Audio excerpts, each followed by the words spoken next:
And welcome back. Welcome back. Welcome back to episode 55 of Return to Argela here at StevieMillPlays.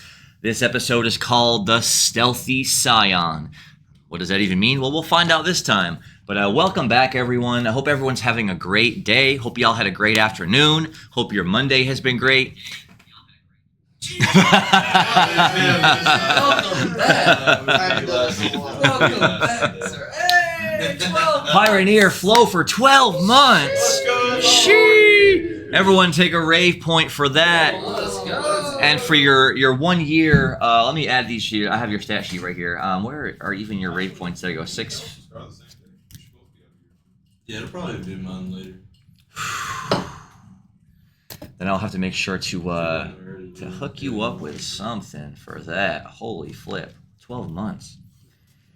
We are back live again on a Monday night. Again, I hope everyone's had a great day. Thank y'all for hanging out with us in the late night shift here. I want to give the hugest shout out, the shout out of all shout outs out to Marvel Freaks. Thank you so much, Marvel Freaks, for letting us hang out here in the dungeon, for upgrading all this software, wetware, all the hardware. Everything is beautiful. You guys can see quite a bit of the dungeon here, but we got monitors set up over here and HD cameras and this beautiful tower computer down here, which is like it's like the size of a stove. I don't know what else to say about it. It's a beast. It's a beast. I have been uploading videos to YouTube today now that I have the space and the capability I uploaded the rave session. I uploaded the one shot from Saturday. Uploaded that as well. Be uploading videos now on a regular clip. So means you can get over to YouTube and you can check out those previous videos.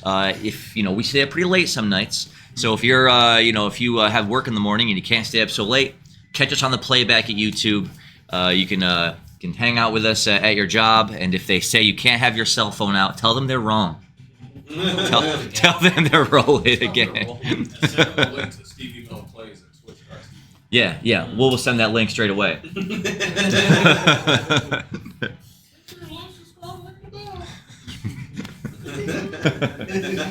Pleasure the Blade. What are those things in the chat? Are those goats with glowing eyes? That goes with glowing glasses. Wow. That is the goat. That is goated. It's the rave goat. It's the rain. Where did he go? He's in our chat. He's in our regular Twitch. Oh, he's in the regular Twitch emotes. Okay, sweet. Oh, yeah.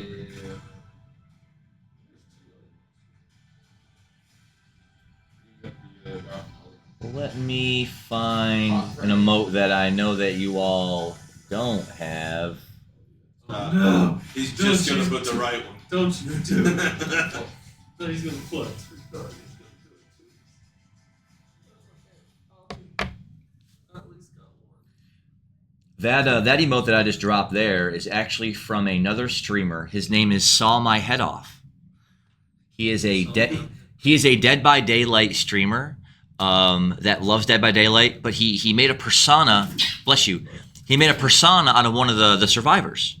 It's Jeff. It's like he's like his avatar in the game or whatever. So he plays as Jeff, and he's got his VHS shirt on, and he runs around as Jeff, and it's pretty sweet. He plays his character in the game. Yeah. So that is amazing. So if anyone has a chance to roll over there to his name is Saw My Head Off, you can hop on over there, check him out, give him a follow. And let us not forget our good friend Rox the Revenheart is also working through his logistics to get on Twitch as well and start streaming. He'll be streaming Dead by Daylight as well, although I think he really does enjoy being the killer and when he plays, which is pretty fun. But he doesn't play like the normal super aggro, get out there and kill. Like he kind of trolls his players when he's playing with them and stuff, and kind of like he makes it fun. I'll say that he makes it fun. So he's one of these. Yeah.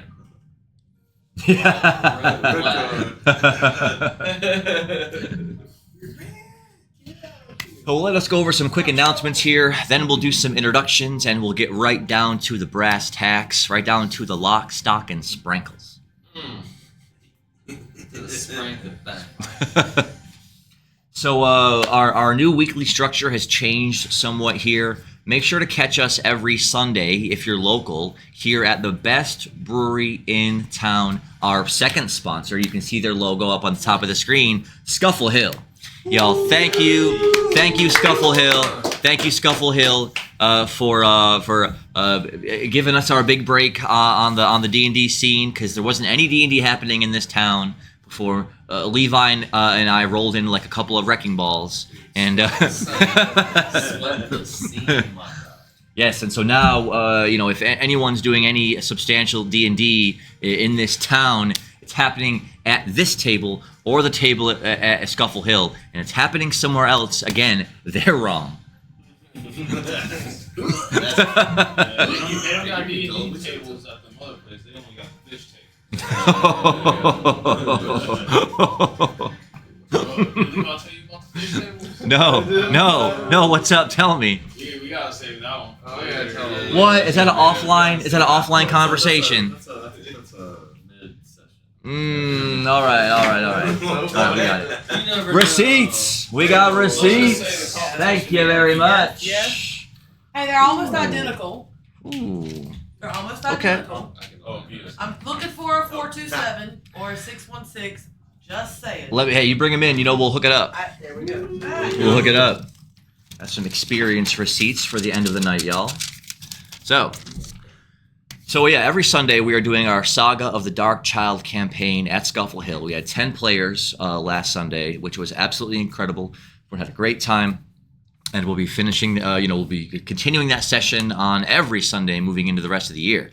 On Mondays, of course, you can catch us here live on Twitch at StevieMillPlays, doing our Return to Argela, the 30th anniversary of my game smithing endeavors, all boiled into one big D&D campaign. It's got everything you could think of in it, and a lot of things that you probably didn't think of. So thank you for hanging out with us here every Monday. Tomorrow is Tuesday, innit? We are starting session 0 of our Legend of Versa Ren campaign. If you like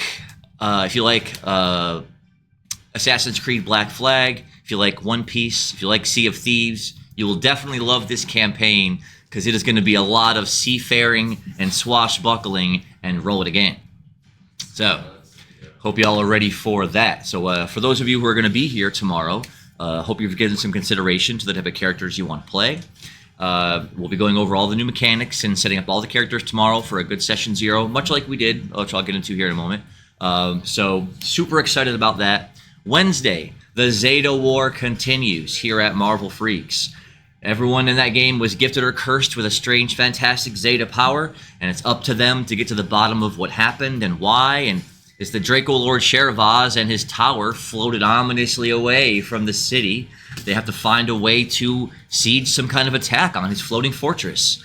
Well, will they ever do such a thing? And if they will they survive? Well, we'll find out next time on the Zeta War on Wednesdays. And on Saturdays, we are doing our Spirits of Sidira nightly campaign. We did a session 0, which you can go back and check that back on the replay or watch on YouTube. It's uploaded. To see the game mechanics for that, to see everyone's awesome characters they had picked out. And we had a really awesome time doing that as well. I know they can't wait to get into Sidira to check out all of that good stuff. The last Friday of every month is the patented rave session. That is trademark copyright. You can hang out with us on the last Friday of every month. Bring any character you want from any campaign. Hang out here with us. Play mini games. Earn rave points. Earn the best loot that you can ever find anywhere. And of course, roll it again at the same time. So that is the weekly schedule in a nutshell there. Although on the odd Saturday, I will be at Scuffle Hill hosting karaoke there, cosmic karaoke, as it were. So if you're local here in town, you want to come hang out and earn some rave points, have the best drinks in the tri-state area, you can always come on down to Scuffle Hill and enjoy those sweet drinks and have a good time.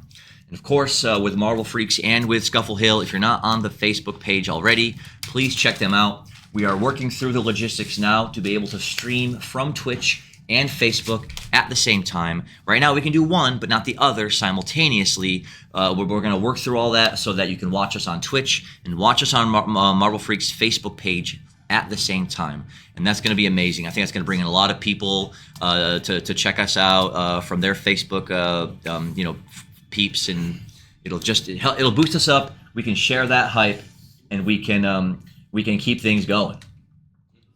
New beginnings, yes.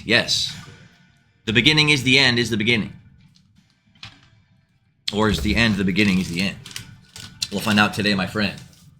So, with all of that out of the way, let us do some quick introductions. Let us start with. I normally start on one end or the other. I feel like I'd be picking on those guys a lot. Today we're going to start with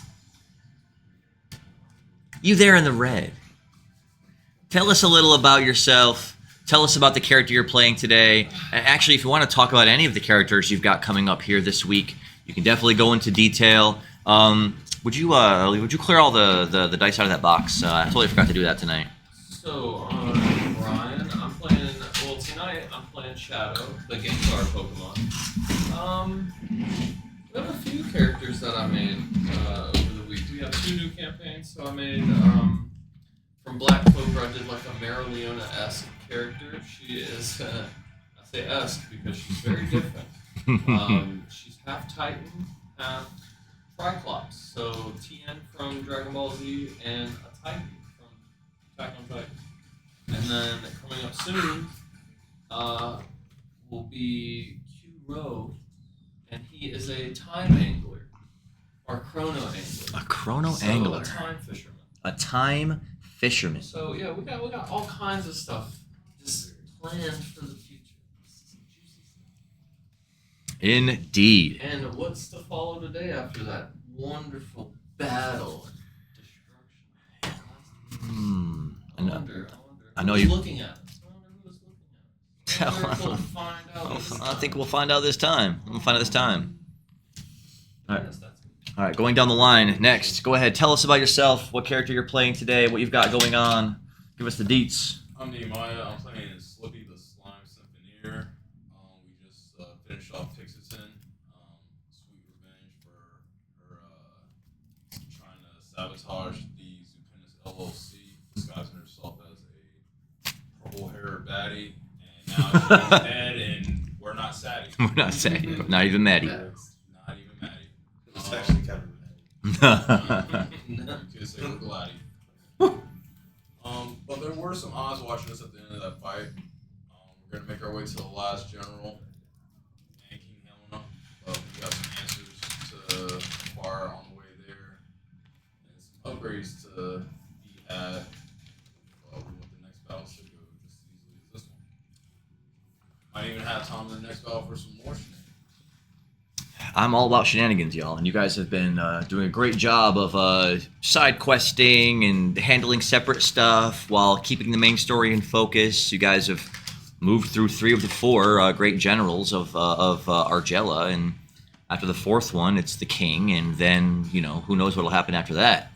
So yeah, you guys have definitely kept it in your rearview mirror and kept it close, and you're in the home stretch. I can say that. There is a light at the end of the tunnel.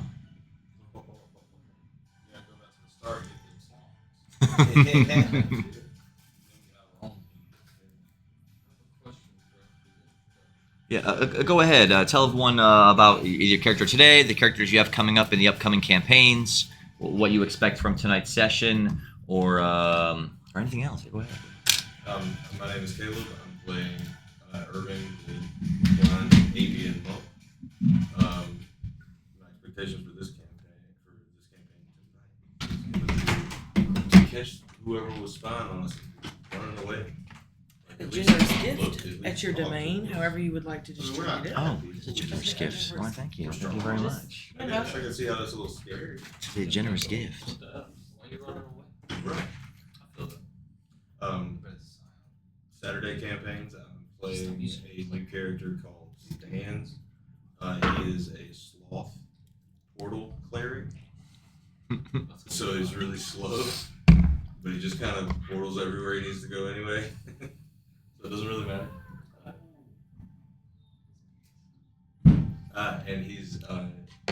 in that campaign you have a beast as well as a typing, like a elemental typing. So mine is a lightning falcon. So far, on a sloth. Oh, you thought I was slow? Exactly. Just kidding. And then coming up in the Tuesday campaign, I have no idea what I'm going to play, to be honest. We'll see. I'm going to probably just come up with something there. On the fly, Yeah. I like it. Because Some I of the mean, best look, characters are on the fly. Pirate campaign, I've watched so many episodes of One Piece so many times. You're just So- torn in between everything. Yeah, so it's probably going to be something from One Piece. That's what I'm thinking. Mix it up. Yeah, hybridize it. Do a fish man and make the gum gum fruit. Hybridize it. Hmm. It's so fun. Yeah, just go, And go. I really like that about the Versaren session is because, you know, there's been fruits in sessions, MP fruits, luck fruits, HP fruits, and it's taken its own kind of personality as far as how popular they are and how much people want to get them and trade them and use them. So the Versaren is a good opportunity to take that to the next step and introduce another kind of fruit. I'm so hyped for this campaign. I gotta work out some stuff. It's looking like they're gonna have to be a little bit more patient. What? All right, last but certainly not least, he's on the camera. He is on the camera. You can see his face clear as day. I promise you, he is not a minor. He is old. He's old enough. He's old enough.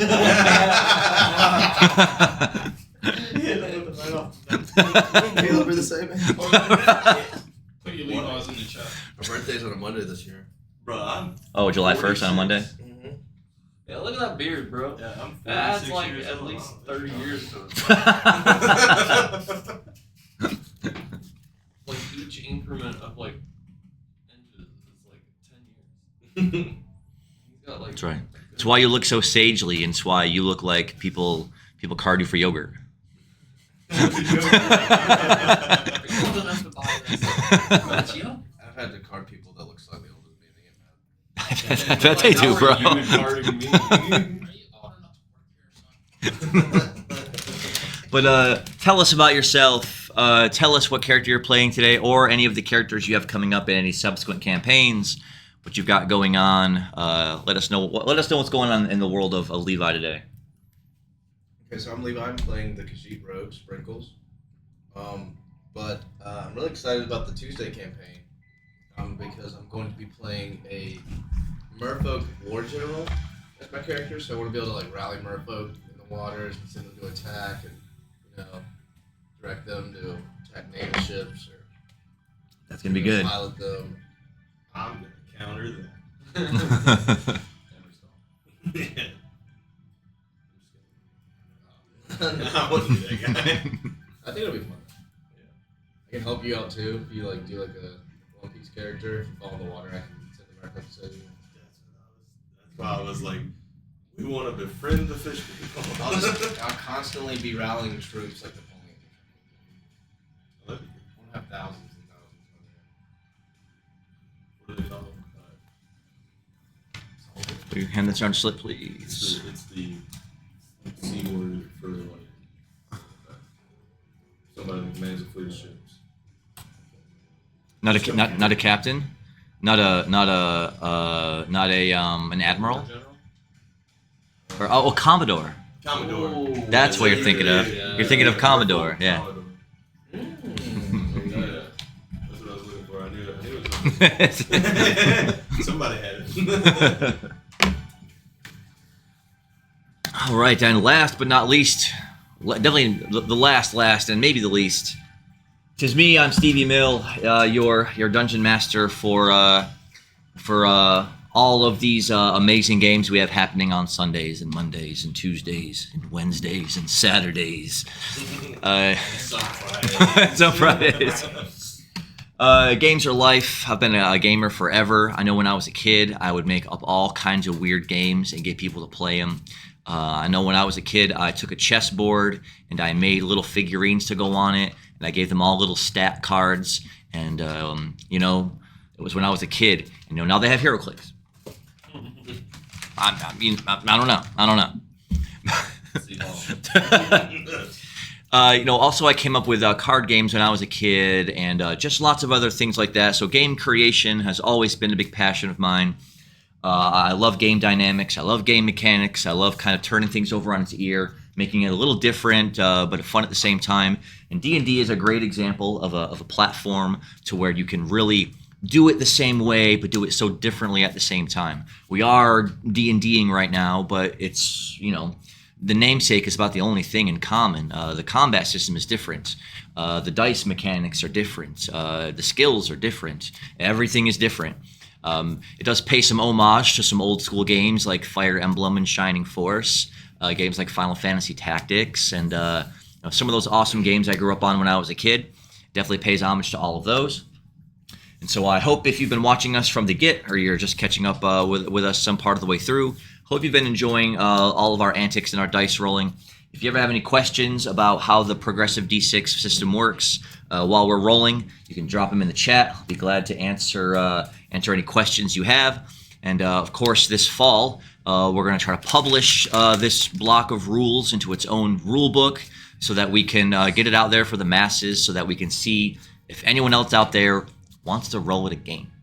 Yes, Which I think that they will, because we need more unique game systems out there for sure. Not to say that the conventional systems aren't great, because they are, but I feel like there's always room to improve, and there's always room to do something a little different and something innovative. And so that's what we're doing. We are innovating every single time. I don't know, Big Dog. I feel like it's already being done somewhere else too. Like they already took your methods and are using it and implementing it somewhere else. I feel like, I don't know. It's in my head. I will say that imitation is the finest form of flattery. Isn't that what they say? I like that. I mean, it's doing what you want, getting it out. Right. So I mean, Right. Work over here. Oh, y'all, souls can't pass through the mirror. I'm sorry, guys. Sorry about that. So, I'm seeing you trying to order me. You said I could. Get him, Levi.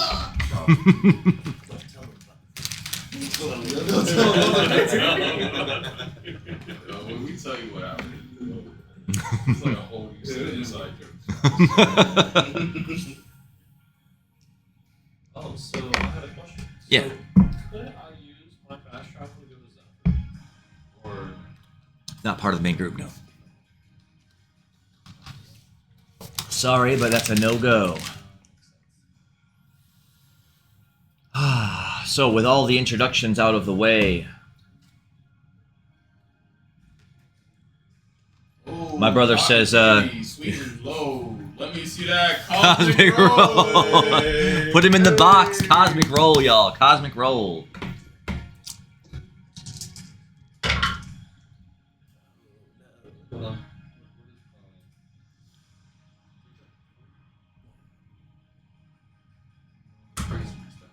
hold on. Okay, hold on, Big Dog. I have the ability to let you. Looks like we have. One day if I get it again. I can. Has that ever happened? Go ahead. That might be a precedent. I get a 1 a day for this. Have you reroll 1. Good luck. Hit the 2. So close yet so far. Still get a D6 roll. I did not have a 2 shard. No. Just had a 6. Pretty rare, those 6 shards. Pretty rare.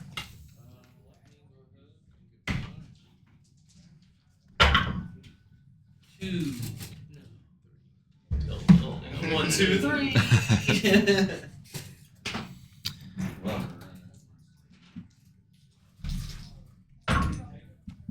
Three, one. He's got You're looking for information, huh? Oh, I get 2 a day. 3, 2, 3.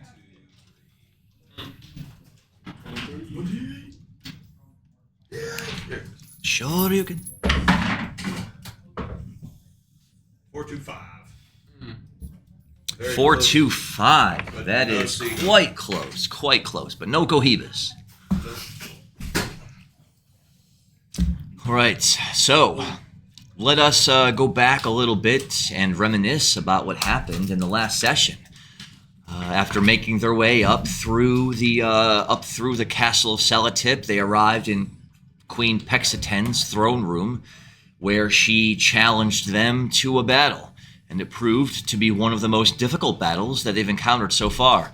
Not only was the Queen of the Fae an impressive psychic warrior with a host of powerful magical abilities, she also had high agility and speed. She was also attacking them with psychic attacks, and the urn there in the center of the room was spawning dark versions of our heroes every couple of turns. So it was quite the formidable battle, but one that took them the whole session, but they did take care of the business. Well, tier 1 sub to Punky Clown. Let's go. Thank you. Please, everyone take a rave point for that sweet gifted sub. Welcome back. Welcome back. We appreciate you. Thank Will, who plays the Yautja, the Predator, in our Sunday campaign, one of the best hand-to-hand 1v1 fighters that we've had in a campaign. I'll steal everything.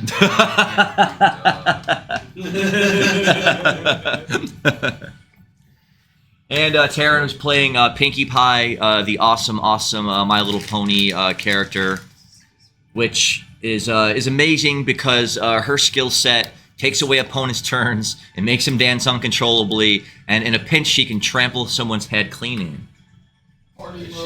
She went through most of the tournament sweeping with that. Yeah, it was good. Like, it was really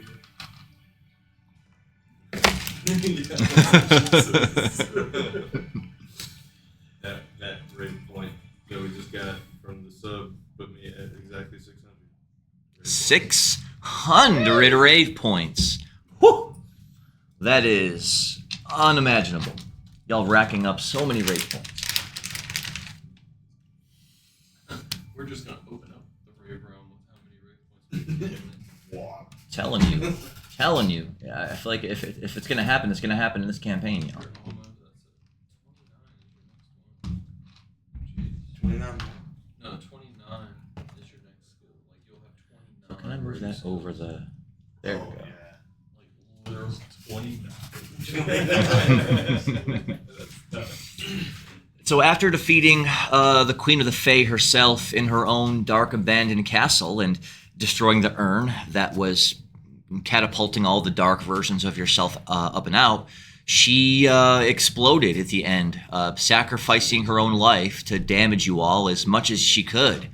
And I'm pretty sure that she did actually end up defeating Drum in that exchange, which you brought him back, of course, but That's he, why he's not here. Yeah, he's Yeah. taking a breath. Yeah, actually, that's canon. He's taking a long Remy breath. said, man. Will, thank you for that prime for 10 months. Everyone take a rave point. Everyone take a rave point for that prime sub. Thank you so much. I'm almost a literal 100 behind. He has been getting chunks of rave points for his continued pledge of the sub, as they say.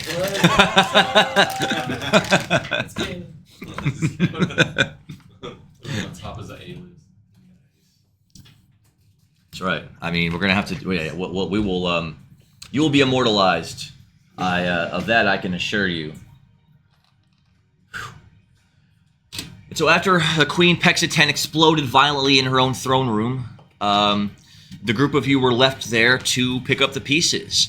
And then all of a sudden, it was Slippy that turned and saw a flicker in the shadows over there in the far corner of the throne room to see just the whites of someone's eyes before they disappeared into the darkness. And that's where we left off last time. So with the group of you all standing around the huge burnt hole in the floor where you can look down and see the floor below you, the Queen Pexiten had exploded so violently that she had literally blasted a hole out of the floor itself. And then Slippy turned and he just pointed and he's like, There's someone over there. Wait, I don't know. Can I hear it? You got it. You actually, your perception was not high enough to hear any sound they made. Can I chase after it? Yes. Is everyone gonna do an agility check? Yeah, I'll chase that. Go ahead. Any skills or abilities you want to use that would facilitate that? I'm gonna use feline form. Feline form.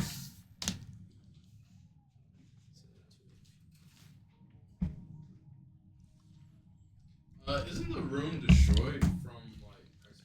There's a huge hole about 10 feet around, blown in the floor, where you can see the floor below you. Was there anything else around? No, there wasn't even a throne in this room.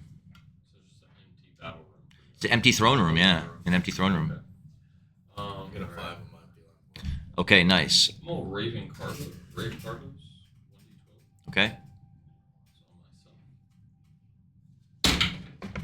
It's an 8. So I guess that's Wait, you gonna didn't make me me up. speed up. Yeah. That Sprankle's level 12. Give me one agility, please. Use Roll. Let me roll the 20. just do my agility. This is a I got little mine too. long. Did that just give me a plus to my speed roll, Remy? Yes. 8 on the. An 8 is a +1 for. Is it on a d12 or a d10? D12 Yeah, so +1 for 3 turns. for 3 turns for my agility. Yes. So I get.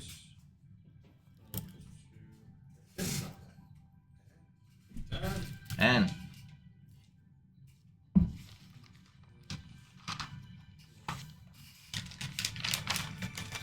page 3 of skills, page 4 of skills. Oh, did you know? See what? Oh, no, he's one. Oh no, I heard about it. No, I think for your agility. You rolled a 6. Oh, well, that was one.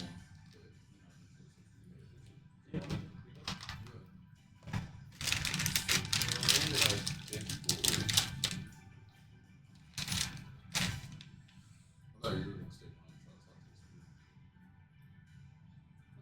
behind. Oh, I took your 6. I already got But 5. that's. Damn. But 10. I get a mine's a +4, so. So 10. And what'd you get? What'd you get for yours? Your agility is 20. I'll be your Okay. C and So I. I can roll the d20? Yes. Wait, no, it asked me 21. At 20 is the one I. As soon as you hit 20, it's like. Yeah. 17 plus 3 at 20, dirty 20. Oh. Hey. Wow. I'll be Irving C and I ghost. Let's go. Yay. What'd you get, Slippy? 5. I'll on purpose float through a wall so he just thinks he's going. He's going Bonk. through a door. Bonk. All right. So as soon as Slippy reached, pointed up towards the shadows, crouching on all fours, instantly with a flicker and a flash and a blur of motion, the Khajiit, known only as Sprinkles, blasts out, covering the whole 30-foot distance in a span of seconds. As soon as you land over there, you see that there is a spot in the wall in the shadows where there's a huge crack or a chunk just cut clean out of it, but it's smooth. Like you can glance down in the darkness and see it's a, like maybe if the wall had caved in, or if something had dropped out from below, or something had cut its way through. It's so blended in the shadows, you would never have been able to tell unless you walked right up on it. But there's about a 2-foot wide passageway carved smoothly into the stone of the walls here in the throne room. I'm gonna go out and I'm gonna chase it. Can I use my I think I have a Khajiit track skill. I can track stuff. Ah, let me give you this other skill here. I've never really used it, so it's like I really like to track it. You said 2 feet wide. You're a bird man. I don't like. I guess I can fly with my wings. You can turn sideways. Yeah. I'm gonna just. You're like a dog trying to take the stick through the doorway. I'm like, come on, big dog. Just follow me. I'm rubbing my face against the wall the I whole just time. float straight through. Come on, it's not that hard. You just materialized where there is a wall.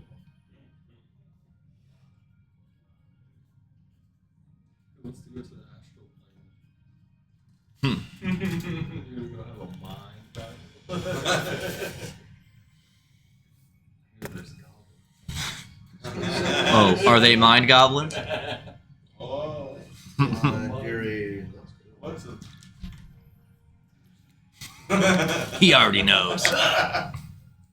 Everybody was like, No way. No. Well, maybe. someone in the chat's got it ready. Yeah. It's just You got the one that's gonna get it. Wait to hear it. So that brings Sprinkles up to that darkened area of the wall first, where you notice that clean carved groove right in the wallway there. And so you'd be the first one to try to navigate into it. Let's start going in there. Let me use G-Trap. 5-day 1d12. Okay. Love it. Oh, love it. Nice. You instantly take a deep breath in with your overly handsome Khajiit nose. And yeah, you catch the faintest smell of something made of metal, steel and oil. Oh, is it working? I'm gonna follow it. All right, with the rest of you rushing up to that spot, the Khajiit disappears into the shadowed crack in the wallway there. The rest of you run up to it. He's gone. You don't see him in there. He's scooted in so quickly you can hardly even notice. Oh, See, we saw like where he went into? yeah, as the three of you move up closer to the wall and the shadows move away a bit, you can see a perfect long slit from the ceiling to the floor carved out of the wall. Yeah. I'll fade. Okay.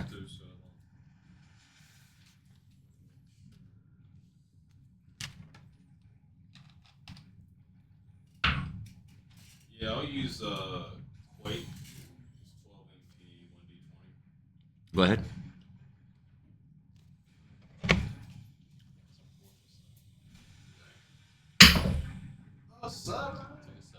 Got an 8. From where you're standing at as you walk up, earth magic begins radiating out from your form. Where the huge hole was blasted in the floor behind you, you see cracks radiating around the outsides of it now as the whole floor begins to shake violently as shadow just passes into the wall. Go ahead as well. Just like an auxiliary. Yeah.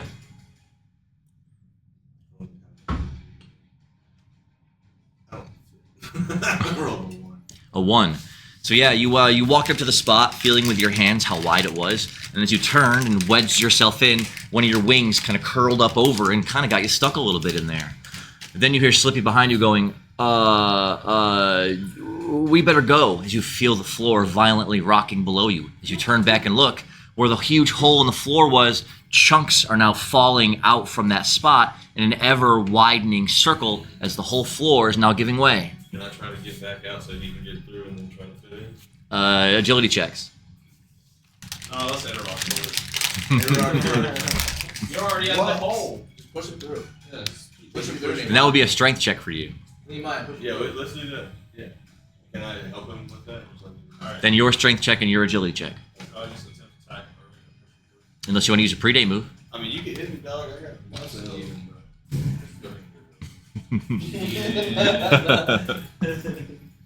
Thank you, Lord Zell, for contributing to the team skill challenge. Actually, can I try to mold around his body? So he can like, Tim, body will be a little slippery. His name is Slippy. Come on. What is what? I, What him up, bro? What him up, fam? I rolled a 10. Let's not do that. If we don't have any liquid, I guess you'll have to figure it Try out. and he's got figure it. something out. No, I love it though. But if You you want want, hit, still hit me hard. Wait, can He's I going with us. carry someone through the ground if I burrow with them? Or No. can I just- No, it's just you. Alright, I'm gonna attempt to predate kick you into And move some more, yeah. It's just a 1d8. To do which move? Predate kick. He's just gonna kick me through. It's a 4. Yeah, as you rush towards the long crack in the wall, you can see Irving up there trying to shuffle this body in, but it looks too tight.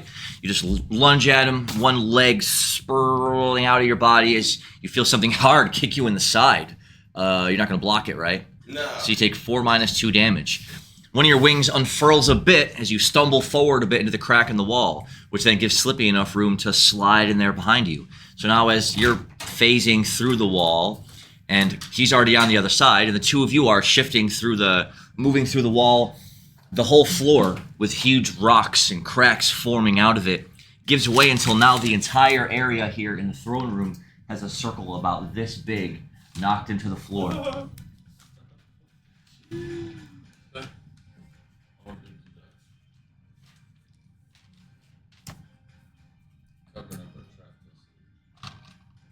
Order. We love technology around these parts. Bing, bang, boom. Bing, bang, boom.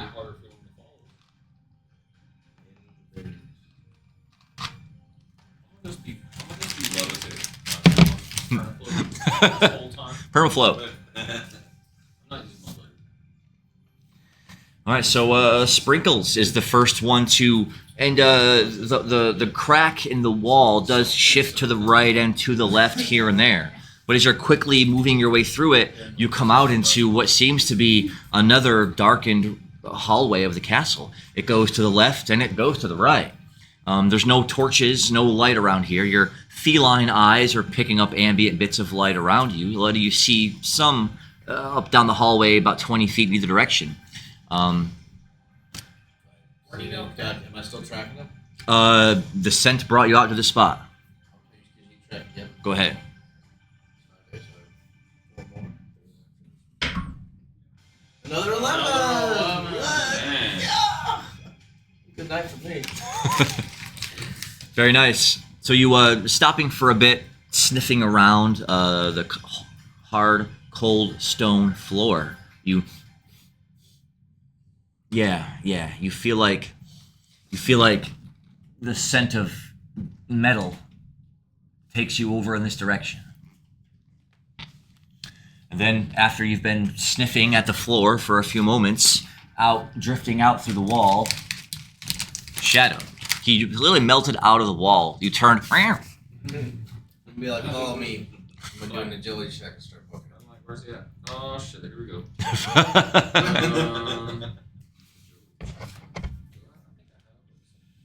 Well, I already have my fast. Alright. I have a +4. You get +3. And I'm still feeling that form check. I Yep. also use. To add a +4. I don't know if do I use how much you use for it, so in the fight. I thought you had. I think I do. Yeah, but the feline form stuff.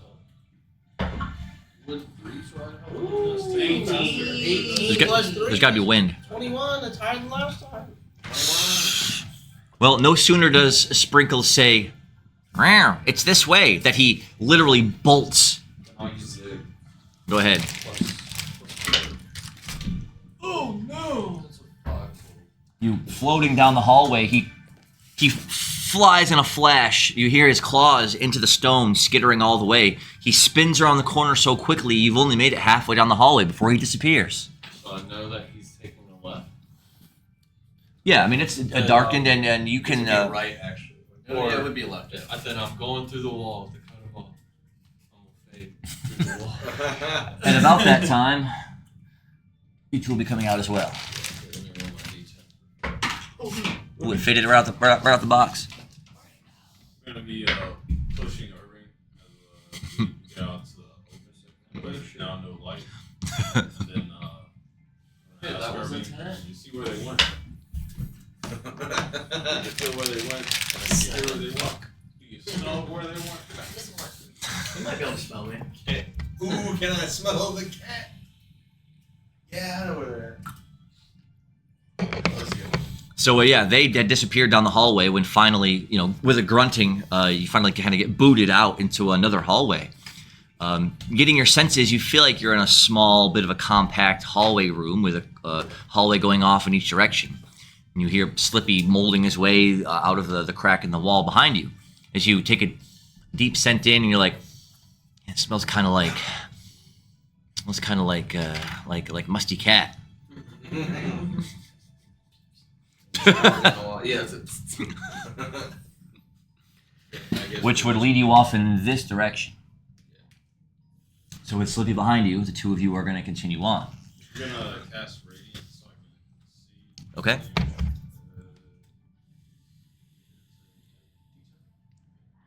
Chip chewing ASMR. That's like it's like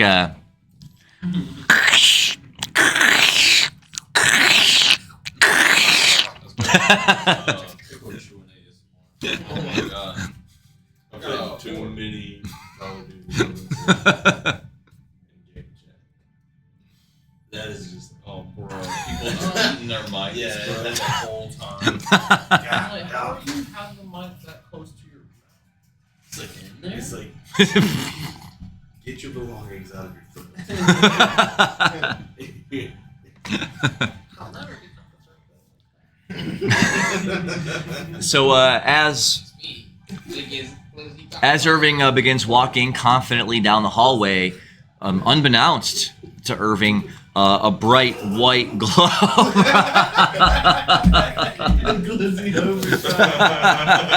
Thank you for 1,000 sub. Glizzy Overdrive activate. Predate Glizzy. Is that a predate Glizzy? That's what you should have got for your birthday. That's what she should have got. Your second ability though is allowing you moving forward to combine your predate moves together. By the way. So I could combine predate charge and predate glutton and be like Pac-Man. Yes. It could be a predate charge and predate kick. And be like dive kick. Well, they combine uses MP2, so I gotta say. Yeah, but the two moves become a new move, and that's a permanent thing.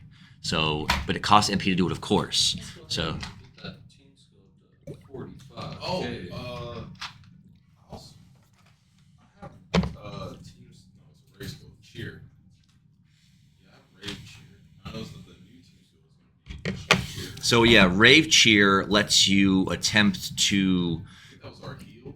pump everyone up. No, that's Prey. I think Prey is the group heal. Cheer allows you to kind of pump everyone up. It's like an area of effect buffing spell. But Cheer is going to allow everyone to have a move that's similar to that, where the more people that do it, the higher the dice rolls. So it's like Ray Fist. Yeah. Oh, Yeah. Sick. So you'll all be by cheering each other on. You can. Everybody donate your mental tips. Yeah, please. All of it. We only need like 34. Lend us your Kenergy. No, 3360. 3360. And I'm at half of my limit right now. Y'all dig deep. Dig deep. I've used all of my mill at 1100 mil. Still at 1,000. But you didn't reach your I mill. was watching it on Friday, but not really. I was in work Yeah. again, so I was Yeah. watching the access.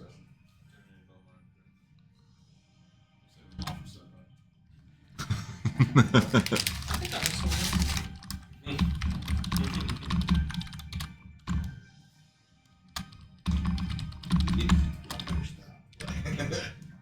You know what? I'm gonna give y'all a chance to earn a little bit of mill here. I'm just gonna go ahead and put a prediction in the chat. Y'all go ahead. I'll give you a minute to vote on it. What happened? I need to take my account. I'm saying? Win in a foot race.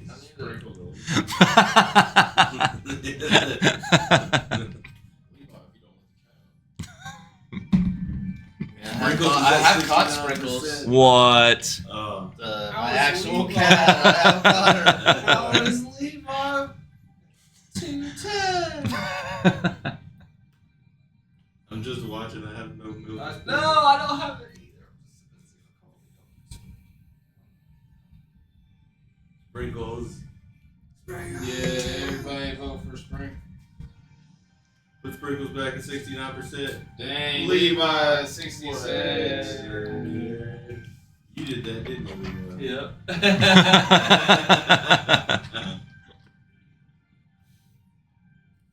Submissions are closed. It is 65 to 35. Levi to Sprinkles. So Levi would probably. Who here thinks in any universe that Levi would be faster than Sprinkles? Levi has a D6. Well, which sprinkles? Are you talking about agility. like the real life sprinkles? No, I'm talking about that Oh, Sprinkles. that doesn't make any sense. My agility is like fucking That's 3. Yeah, it's like a D6 at least. All right, so tell you what. No, chat says Levi can outrun a train. All right, so tell you what then. I will roll for Sprinkles' agility, and you roll for Levi's agility, and we'll see who wins. How about that? You could win. Sprinkles rolls a 14. What's that? Wow, roll it again. It's all good here. Well, guys, you saw it here first. No, that no. Buddy, Levi could out. The reason that he had to Oh. out the train was to catch up to it. And Sprinkles had 427 bet on him. Did he? Hey. Well- Make sure to donate 27 at the end. Well, we'll give Sprinkles a rate point for that. Hey. Do you see how they do us, Liam? Yeah, sorry. If you bet on Levi there, I don't know what to say. Thank you for. I won nil. Maybe the next one will be who will win in a race, Sprinkles or Levi in the Miata. Now the Miata might be able to. It depends on what day it is. I mean, because some days, you know, they've been doing so good. They all have to. Tries to try.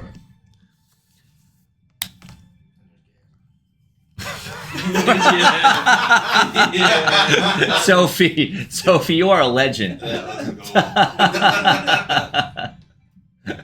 Said, be a pallbearer at my funeral, please, so you can let me down one last time. That is golden. That is solid gold. So as Irving was walking confidently down the hallway, unbeknownst to him, the whole hallway began glowing with a bright ambient white light. Not that you could see it, as Slippy behind you activated Radiant, casting the whole hallway in a bright white glow. You can see it goes down to about 60 feet and then turns sharply to the left. We're gonna take this time to investigate the hallway. See if there's Sure. So there are some... oh, yeah, go ahead. Roll your intelligence on that. just 6. So it is a cold stone floor with squares, some chipped and worn. You don't see any paintings or anything on the walls around you. It's all cold, somber-looking, damp stone. The place looks like it's been abandoned for decades. Then I'll start following Irving. All right. So, going next to Sprank. You arrive at the end of this hallway. It immediately turns off and goes either straight ahead or it curves off to the left. Yeah. Where's he at? Track him again. Get another 11. 5. You stop and you start sniffing around on the floor here. You smell something. You don't smell any steel or polished oil, but you smell something off to your left as you take a couple of steps off into the darkness. Suddenly, shadow melts through the wall again, scaring you. You find him yet? Doing it now. Where's he Wait, at? so like, do I know it's him or do I just smell something? You smell shadow. Let me do it again. Get out of here.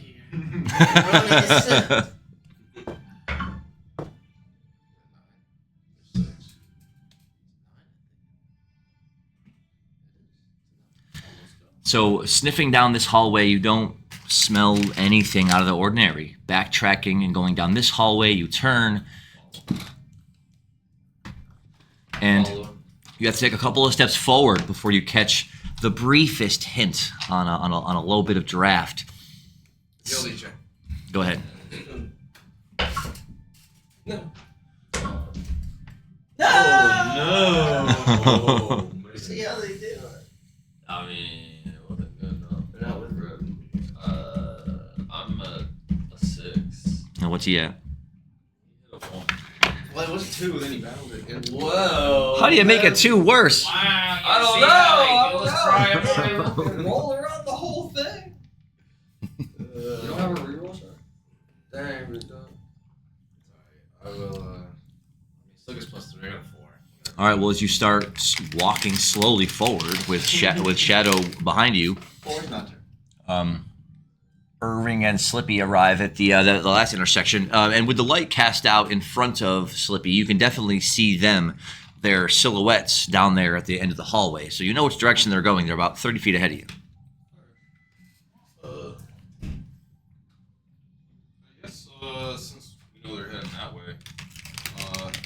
Have they already gone down that way? You haven't really talked to them to know. Are you guys already moving that way? Yell something out after. I'll just go down this way by myself. Okay. You can hear with your excellent hearing, Sprinkles walking ahead this path and Slippy bouncing down this path. Which way do you go? Well, I know that Shadow left to go off with Sprinkles. But he's floating, so you can't really hear him. Yeah, I can't hear him, so I don't know that he's there, but I know that that's where he said he was going. Right. So I'm just gonna stick with Steve. If we're gonna split it up, we might as well not split it up 3 and 1. I can at least eat some Oh, you guys got some love in the chat.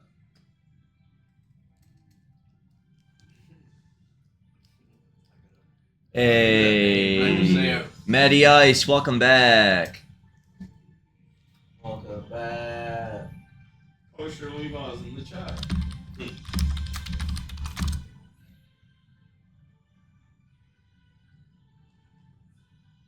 Yeah, I've seen that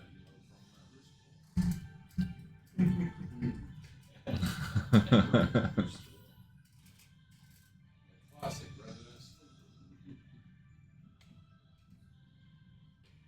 I can't believe they got approved when we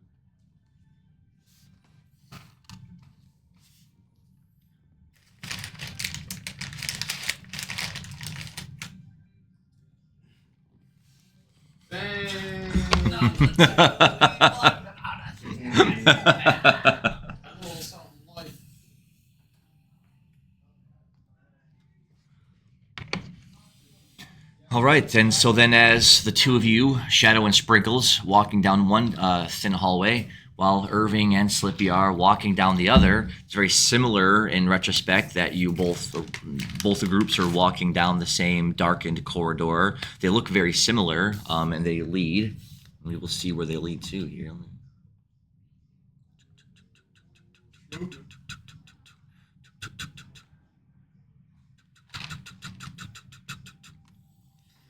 All right, Irving and Slippy.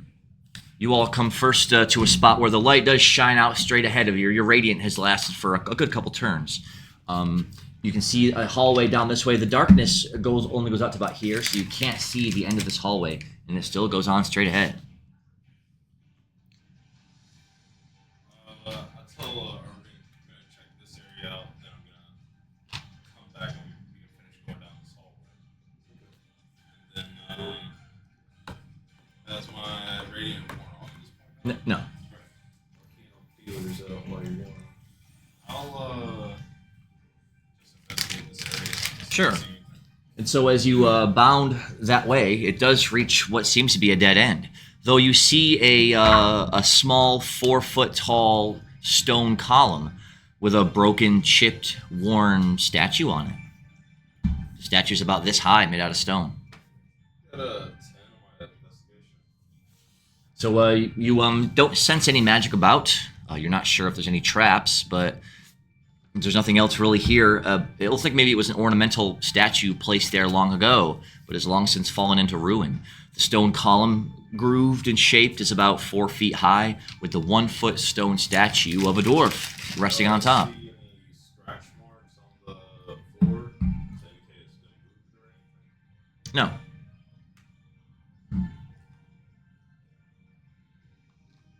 I'm gonna ask Irving to help me break down this statue. The column is about 4 feet high, and the statue is about a foot on it. As Irving kind of walks up closer, you describe what you're seeing in front of you. You can do a strength check to see if you can just pick the statue up. Yeah. Just so you can put it in your hand. Try to figure it out together. Okay. Definitely. Is a D10.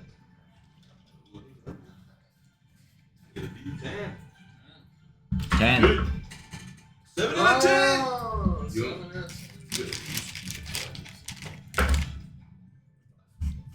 All right.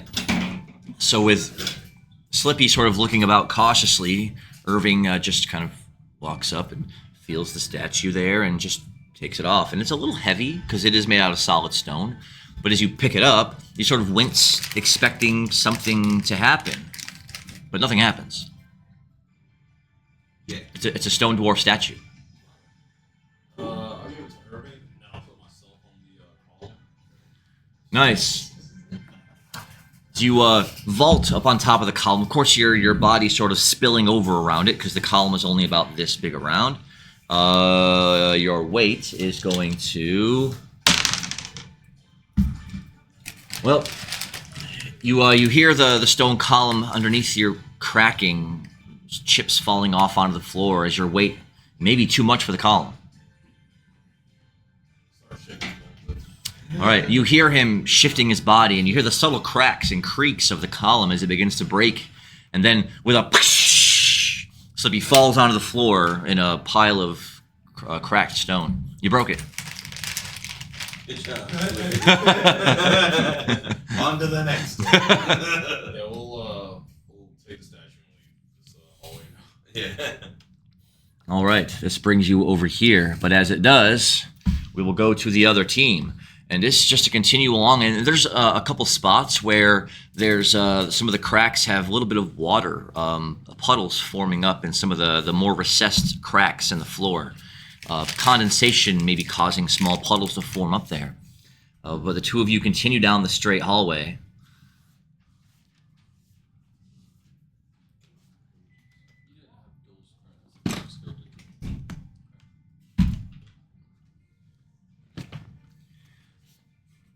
Until it arrives in a what looks like a sitting room of some kind, except for all the cracks here have moss and grass growing up in between them in a grid-like pattern. You can even see a huge chunk in the wall is gone. You can look outside and see the night sky overlooking the water.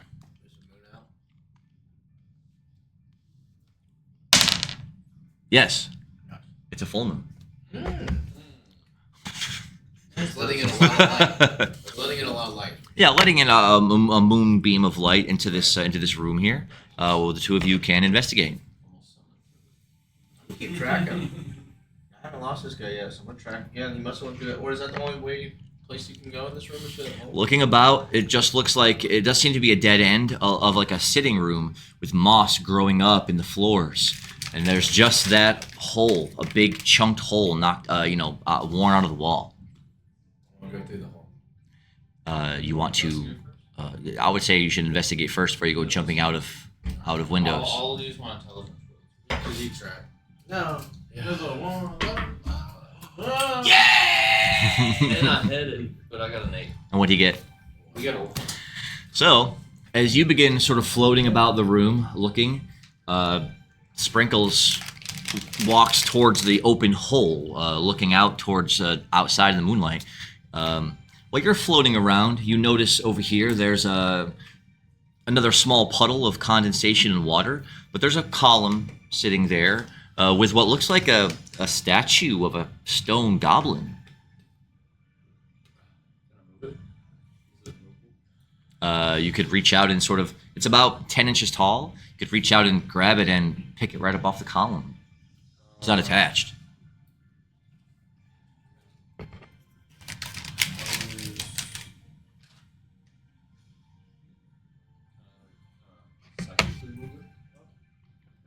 Yeah. Go ahead. Use a technique for that.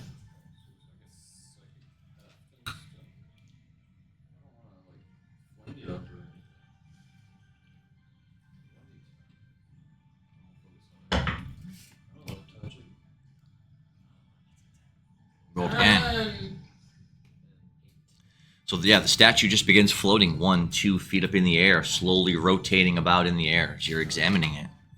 It floats ever closer to you. You reach out your hands and it settles into your outstretched hands. It's a stone goblin statue. At this moment, you notice, looking over to Sprinkles, he's leaned all the way halfway outside the hole in the wall. As you look down over like the 4 stories down of the castle, and then a small bit of rocky outcropping, and then the water, as the castle is resting right on the peninsula on the tip there. You then, as you're leaning hard in like this, your hand slips on a bit of the mossy spot on the wall, rolling your 1, and you almost tumble and fall out. Shadow, roll an agility check. I'll do my tracking. 4 + 4, 8. Nice. So you feel yourself sliding a bit, slipping out, and as soon as you're about to ready yourself, something hard grabs you by the cuff of your neck. Going. Going like that. But as you gain your composure again, you almost slipped and fell 4 stories.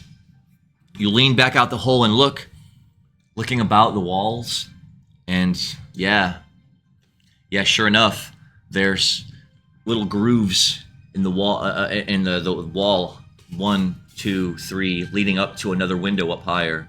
I'm gonna climb it. Go ahead. I'm gonna use my skill, wall skill. Okay. I love this skill. Automatic.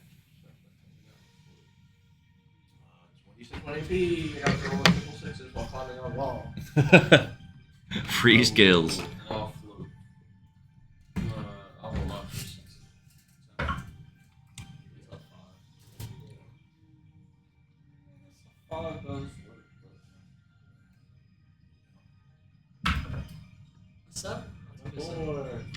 All right. So as you quickly climb outside of the wall and claws extended, sinking them into cracks and bits there on the stone, begin scaling up the wall. You can see where each little worn spot looks like it'd almost be a perfect little handhold or foothold going up to the next story up above. I'll do like a backpack hole while I'm floating up with it, so it's easier for him to climb. Nice, nice. There we go. So if he does happen to miss, So the two of you will ascend to the next floor. Well, I mean, that skill, wall skill. All right. but just think.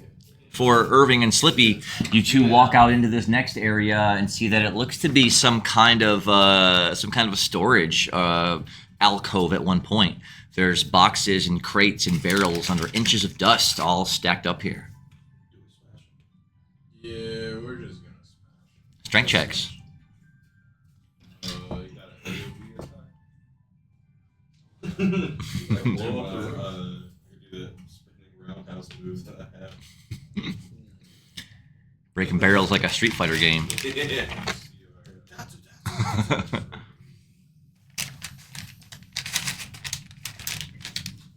just look. It's just Pretty cluster in the AoE move. Create a cluster? I don't think so, no. Nothing in there. I could put my hair snap, Like it's all raw. cone gloves on. Okay. Just air snap. Go ahead. I'll wherever you go on mirror skill. Magical items might be okay. Gloves too.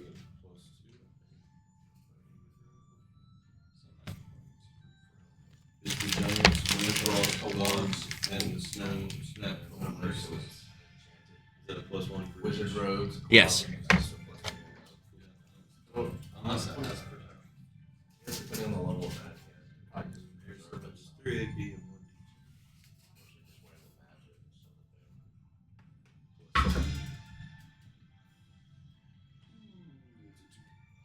2 plus 2, that makes it a 4.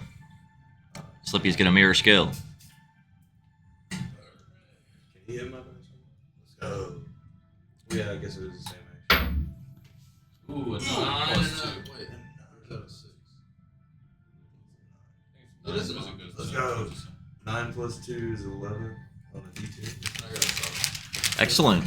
So as you whip your fist out, whoosh, you hear the cracking of air as one of the old, decrepit-looking barrels just whoosh, wooden debris flying up all around it as he shattered it with one punch from 2 feet away. You're like, huh. You take the same stance and you're like this. Whatcha! And yeah, some wind echoes out of your fist, hitting one of the boxes, snapping the lid off it, and splintering the box in front of you. And you do that another 2 times to snap, break every barrel, and crash, smash every box. There's about 6 or 8 of them all piled up there in the back. And so what do you find, you might ask? The first thing I snap, I just turn around and do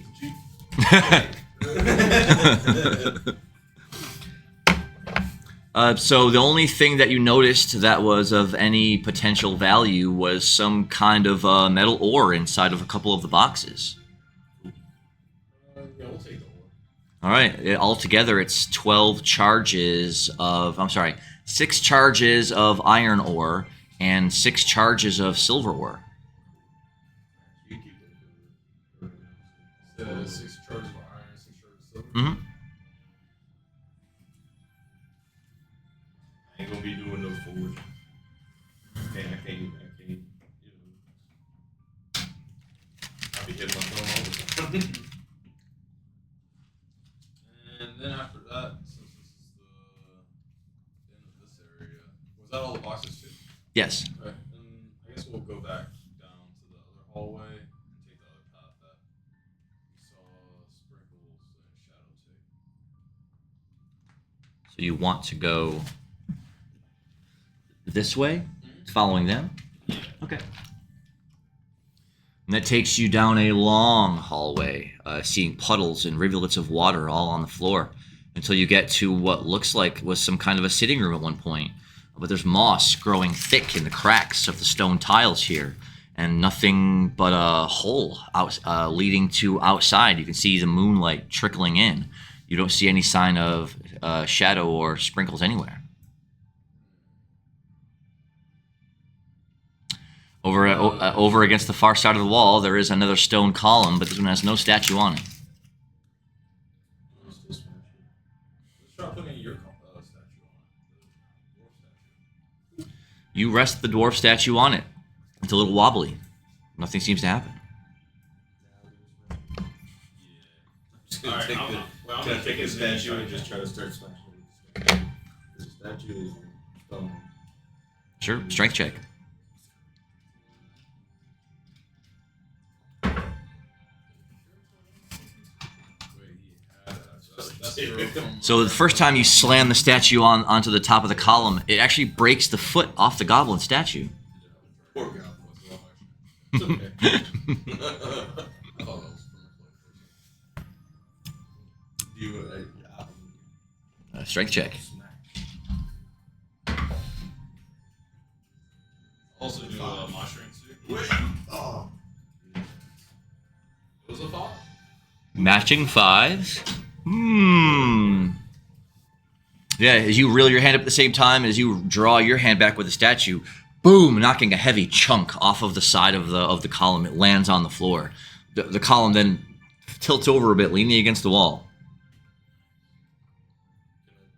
Take that chunk in. Yeah, it's a chunk of stone. I'm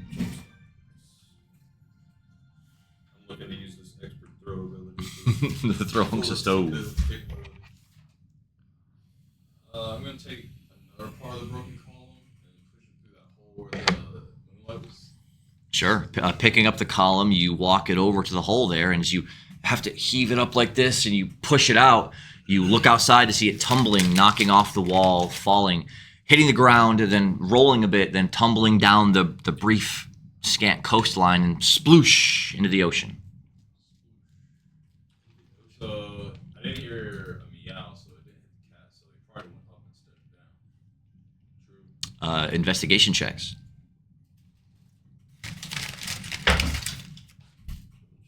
I need you to hit that. Oh, 15? That's good. 15. We did that. Well, yeah, it was a 30 meter before. Oh no! What'd you get? I got a 1. I almost said 7. Well, as you looked outside and looked down along the ground, you didn't see anyone down there. Looking about the walls to the side, you don't see anything of any importance. And I wouldn't have you look outside because it wouldn't do any good. So you don't notice anything out of the ordinary out there except for the ground and the ocean and the castle walls below it. Should we go out in the water and make sure that he didn't just start swimming away? Let's try a call for him. I'm gonna use Try to smell me. No, I'm talking about the guy that we're trying to follow. Like, he could have taken Right now one you're of trying to these- follow me. Huh? Right now you're trying to follow me. Yeah, but we're all trying to follow the guy, right? Yeah, but we already found his lead if he can smell me. Okay, cool. Yeah, I was gonna use first call to see if I can have one too. they'll hear me and be able to respond. That way we can get like. Bird call. Go ahead. Then everyone roll for a bird call. I got an 8.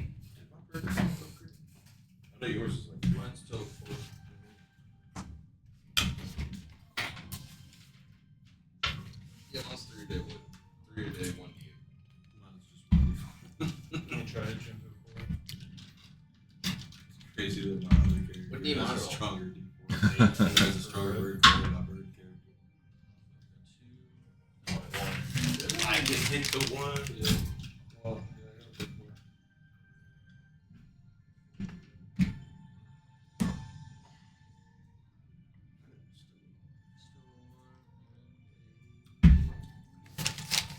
See if it's reroll. I don't want. The match one.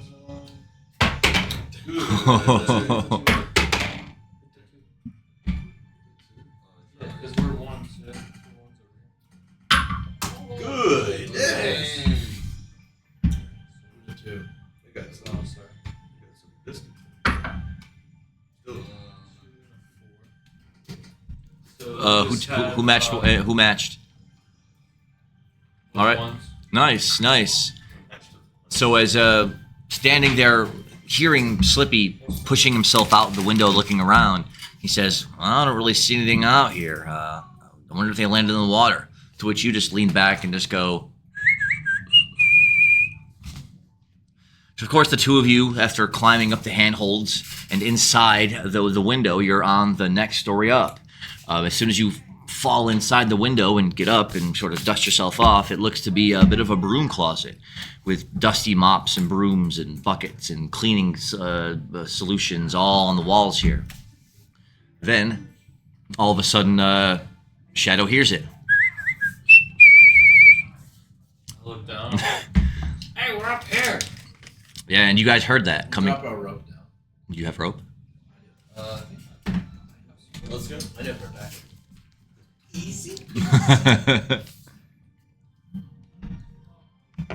Well, I mean, we can We get got up there. regular rope. We got nautical rope. We can get up there and keep following you guys based off of your scent. If you just want to keep following the guy, we'll catch up. I mean, we're fast. You guys are fast too, but Later. that's kind of what I'm thinking. Like, we don't need to be wasting time. You want to drop the rope and I can do my agility check to keep Just blow a hole in the floor. Hey,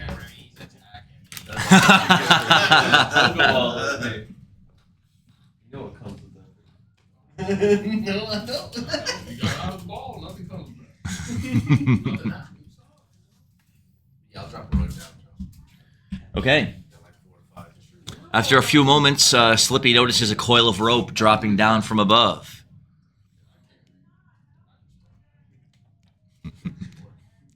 So as the two of you move to the other side of the closet, and there's no door there, it's been long since knocked off and away, it opens up into another sort of section of hallways leading out straight ahead and leading off to the left.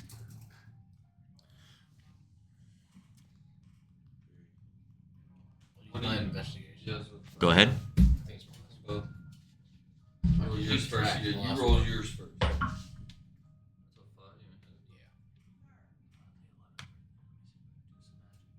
a 6 and a 4. Then It's a better than a 5. I got 6 in the Khajiit track. So Last call, last call. who needs to use a register? So stooping down over the damp, moldy carpet, you try to take a deep smell in. Yeah, I mean it's the faintest smell of. And now that you've smelled it a couple times, it was reminding you of something in the beginning, and you couldn't quite put your finger on it. I think I know. Put my finger on it. Does it remind me of Logran? No. It reminds you of the oil they put on swords to keep them nice, to keep them from rusting. Like linseed oil? Blade oil, yeah. Yeah, blade oil. Is it like linseed? Which direction is he picking that up? It's leading you off to the left. Let's go. Agility check. Go ahead. +3. 16 + 3 is 19. What'd you roll? I'll roll the 8. All right. So, without any forewarning, the Khajiit on hands and feet just boom streaks off and ahead down the hallway, leading you to float behind as quickly as you can. I don't know about Feline form. No, better. Come on, big dog. No, my Come on, big dog. Let me get on back. I don't want to be called. Come on, big dog. I'm not that chum. I'll let you float. You're bigger than you've ever been. What do you mean? I'm floating though. I don't weigh that much. Let's see. Hold on a second. I'm gonna look Wouldn't up mind like gasoline, maybe in Hunter. Watch Gengar's weight be like 200 kilograms. I think it is. I think it is a lot. He's a big guy. A little bit smaller than like a Snorlax. What? Maybe not big. Maybe just like physical size.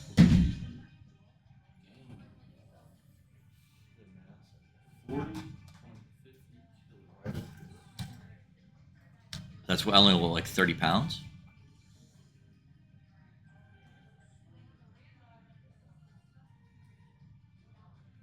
Okay, so he's like 88 pounds. So Oh. he's like a middle schooler or a high school, like a middle Yeah, schooler. like a middle schooler. Yeah. See, he's not that. He's not that bad. Who knew a Gengar weighed 80 pounds? It'll still slow me down though, probably. Gotta get this guy. Yeah, that's because the layout, I updated it, but because I signed into my Twitch account and my actual files are at home, it updated it with the most recent files it had. So I need to actually permanently replace them on this computer so that they'll stay updated. Because I think the levels are still a little off too. Yeah, it's been a bit. There's been a bunch of changes, but we're slowly taking over. Yeah, that's right. Don't worry, That's right. It'll be perfected. So. Yeah, I would take. Here, take the folder. Just grab your. It'll make them like they used to.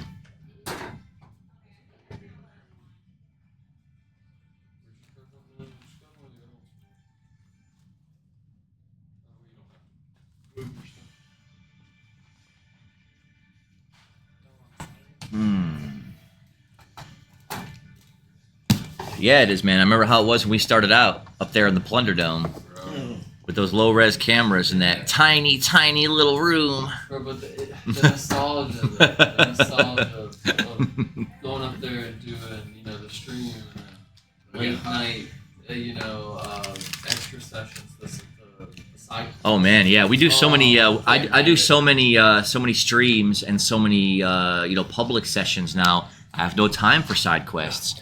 But back when we first started, it was only the sessions on Sunday, and so we would do side quests all the time. We would stay after, so we would do our session at the brewery at Scuffle, and then Yes, sir. a few of us would go over to Remy and do the And do a side Stay quest. until- And stay until minutes to fail. Minutes to fail it. I remember y'all hanging out on the New Year's Eve that one night. Oh my god, that was fun. Yeah, it was so much Great fun. session. We'll stay till you open again. Well, no, I'm saying we're talking about London. Oh, Like, yeah, that's remember way back in back. the day, side questing, we'd go over there after Scuffle, side quest, and then stay to minutes to fail. Like, ugh, it'd be like 1:30. I would leave there till like Still 1:30. rolling Yeah, dice. still rolling dice. Truly humble beginners. The good old days. The good old days. Yo. So Return to Argela will probably end before the year is over. It'll be over before this year's up. So. Well, we got time. We got time. Oh, at least it makes it to Thanksgiving. We just gotta freeze the roll spell. Then we can stay here forever. You'll just hang out in the New Game Plus. The weather like. The roll spell is actually New Game Plus. We're just having a time.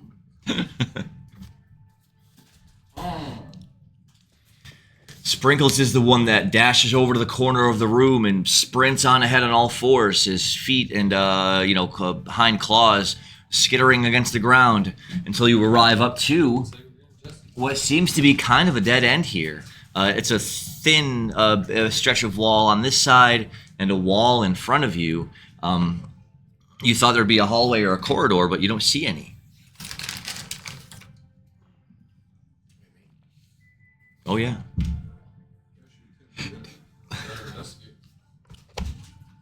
Yeah, I guess I'll do it.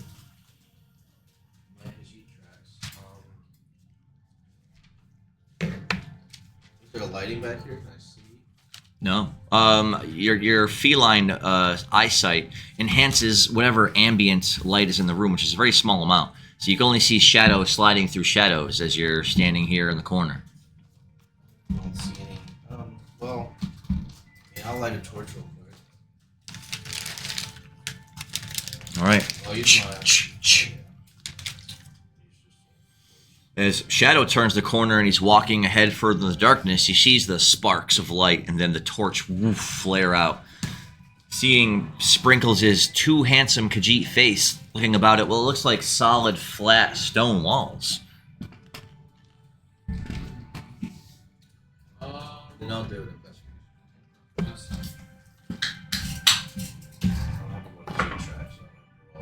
Ooh, that's a 3.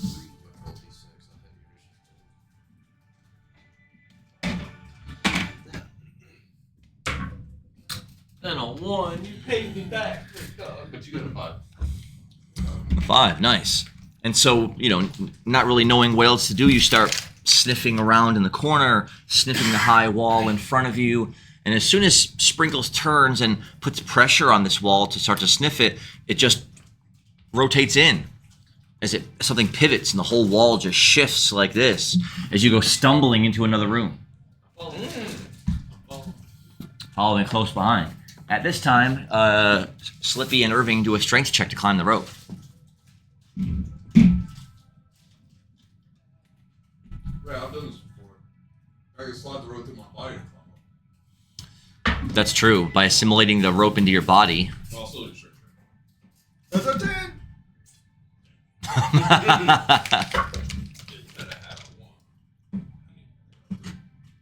Oh, now he's like, alright. You want just last day 3. Yeah, I'll bet you would. Look at you. You right. Another 10! 2 10s! 2 10s!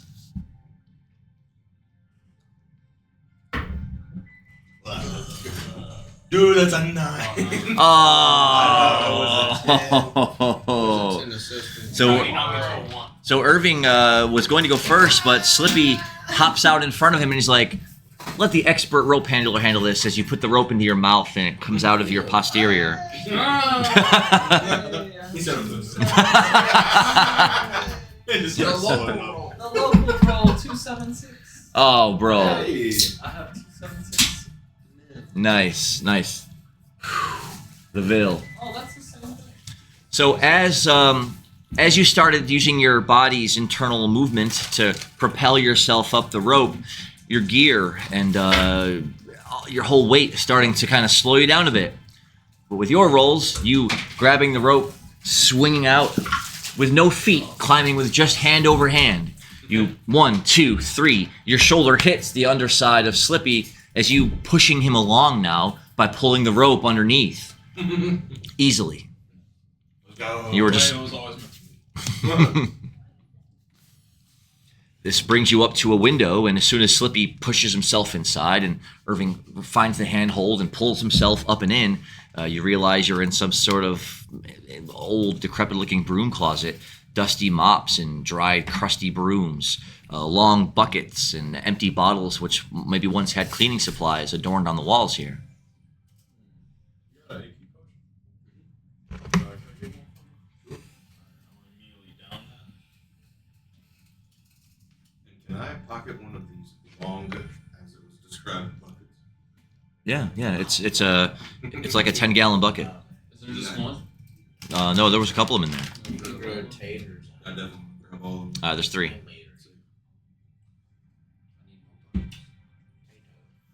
Potatoes. After we get done with this one, There I'm we gonna go. do my grow checks, and I need to use a mirror once we get done with, once we get done with chapter this person. Could be an option. Could be they.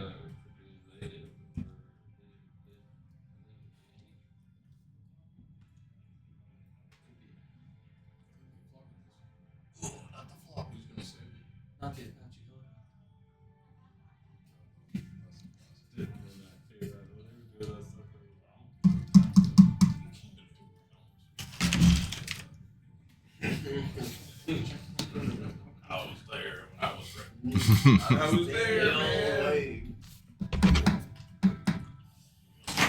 Shout out to Kid Poo for winning the tonight's Magic tournament. Oh. Thank you for Kid participating. Wow. Okay. Let's fucking go. Wow, you are truly a legend. Oh, No L's around here. Modern Horizon pre-release. No, maybe I did get to play Caleb in the last in the Thunder Junction release. Oh yeah. But I don't think I've played you yet in one of them, have I? You beat me. JT's That's gonna be pre-release, too. It was always close. What are you talking about? It was. It was Those pretty are close. Fun. Those are so fun. Yeah. It's way more fast paced, but it's so fun. I just like the deck building aspect. Makes me better. Teaches you a lot about Limited and about Magic in general, for sure. JT's gonna be here for that. All right, good. Hopefully everyone rolls up because the admission fee here is the cheapest within 6 hours. Yeah, So yeah, well, that's a lot. Yeah, because the competition is doing 55, and the non-competition is doing 55 as well. Fish stick. it's a joke. It's a joke. Like trying to take advantage of the popularity and make a little extra money, but the releases aren't about that. It's about bringing people in to play, you know? To get people in, I don't have even people have want to fun, risk bringing it up on stream. make the community like we're doing over here. Sorry. We'll talk. Curious about it. So as Irving and Slippy, after gathering up all the buckets and putting them in your inventory, you walk out into what looks like a long stretch of hallway. That Slippy is telling you that leads out straight ahead, and that also banks off to the left.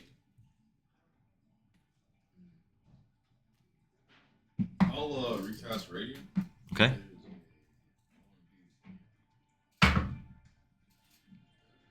Or again. Nice. The warm glow of white light illuminating out of Slippy's body casts a pale glow into the area around you. And sure enough, the hallway goes on ahead and to a point where you can't see where it goes, and then it breaks off to the left. You're not sure which direction Shadow and Sprinkles would have went. We would have entered over here. Nope, you entered over here in that corner.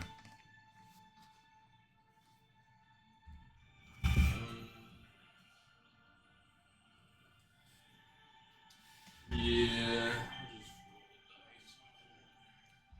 Investigations? It's 23 go that way, 4, 5, 6. 6, roll again.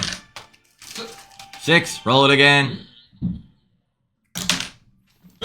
Oh, it's a 6! What's the count of 6? 3 6s. That's a rave point on a scale. Keep them rolling. Yeah, true. Yeah, your dice couldn't do it. Don't worry, you're floating. Took a whole man. All right, that is a rave point, and you will learn the ability Team Scent.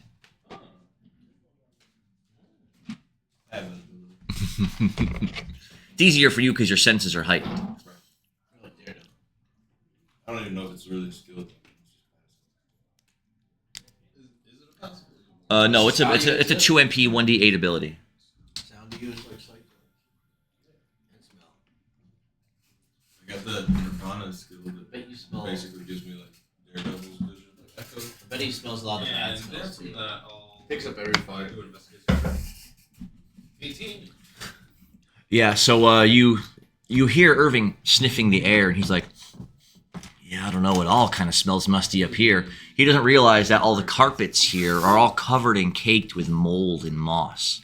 He's like, it all smells like musty cat up on this floor. I don't know. I can't even tell where I'm at. But as you turn a little bit off to the left and walk, you do notice there on the ground, you have to stoop down and pick it up. It's that's a cat hair. He must have took off so fast he actually blew some hair off his body. We're on the trail of the stink. That's going to take you guys in this direction. So So agility checks, each of you.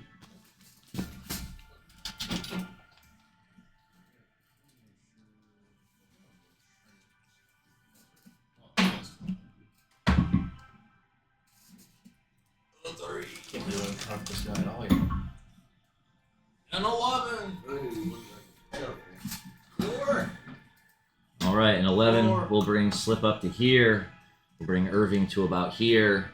As the two of you ahead walk, pushing through the hinged wall into another section of hallway. Does it automatically reset? No, it's still there, half open, half ajar, as they would say. So the two of you turn around, and as you walk into this room, you see what looks like... You see a massive statue that looks like it's been carved into the wall itself, as if someone had been spending time here chipping away portions of the wall to make a statue. The statue is of a, we'll say it's of some ancient Nordic Viking, perhaps, with a winged helmet, a huge hammer in their hand, and a long, billowing cape. So Is the hammer real or made of stone? Hammer's also made of stone. Are there pedestals? No, Put anything? there's not. There's Is there no any slots. There's no slots to put like these statues. No. Anyway. But you'd have to really investigate closer to really get a good look. Investigation check. We might trigger it. Whoa! Or just go ahead. Oh, bitch. A 1. So that hit a 12. What? Hit a 4. Okay. So as you creep up to it, looking about, and it's a huge, the wall itself goes about 12 feet high, right?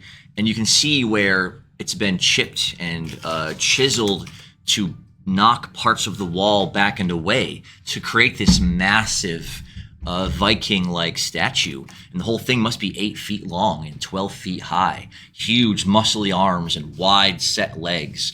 With a battle axe over their back and a hammer in their hand, long flowing stone hair, and a beautiful, carved winged helmet. So as you're kind of investigating it, Do I notice?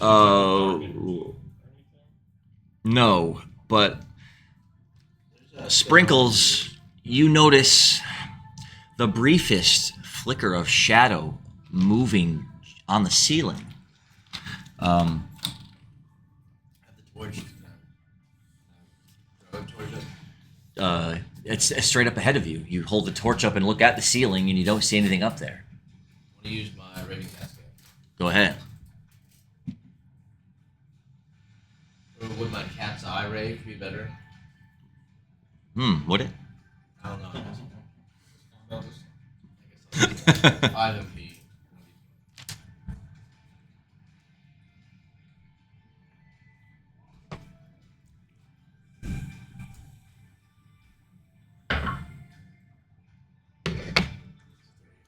Three.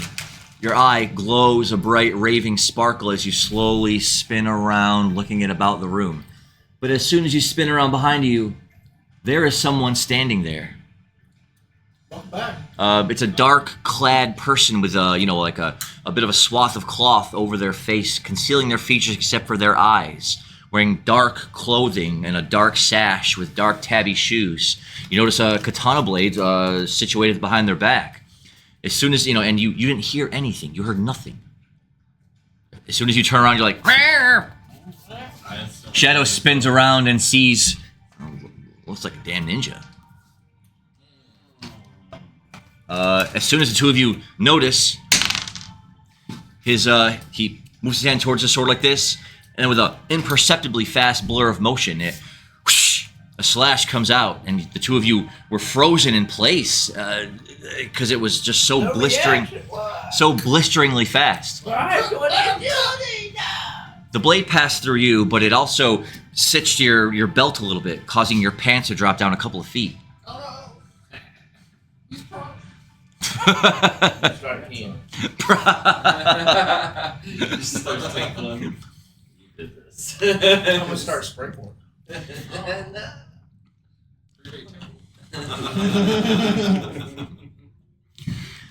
For his second action, he is going to You know, just do a quick like that, making guttural grunting noises while he does hand motions in front of him like this.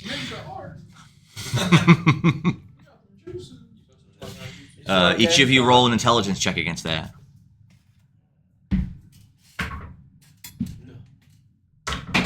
Damn.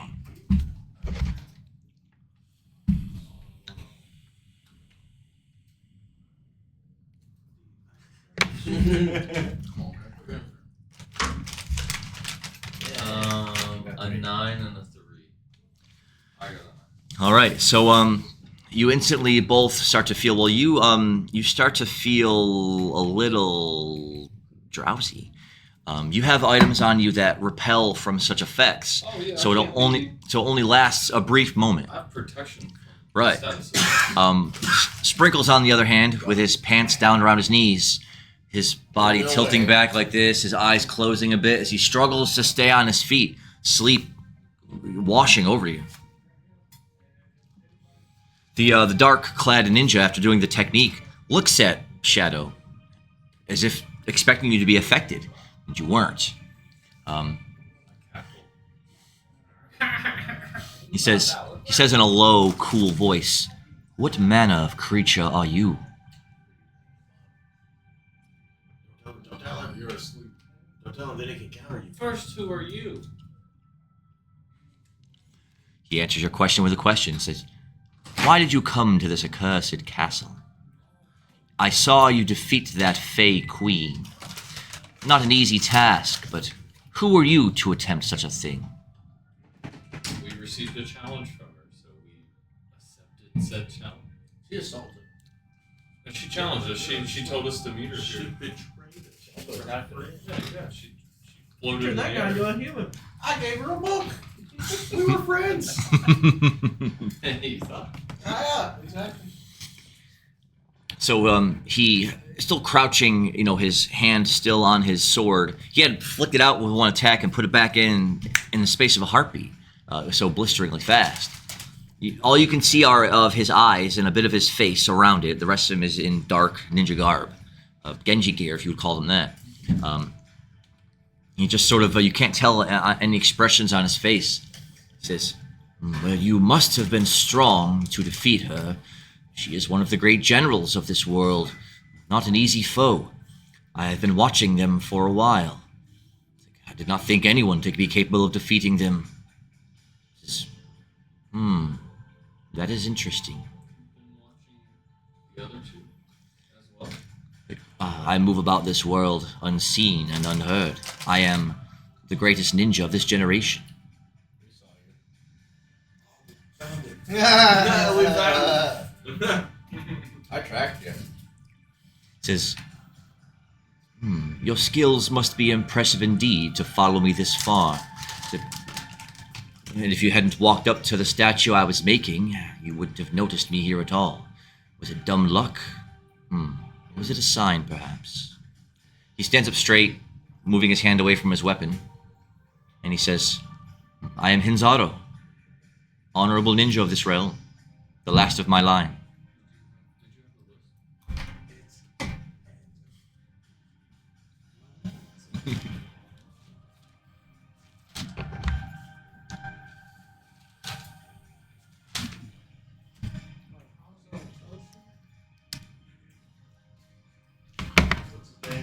Hinzaro. Scion of Hanzo?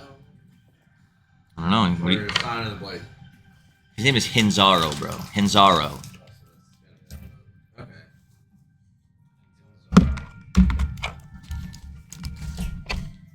Sign of the Blade, you said?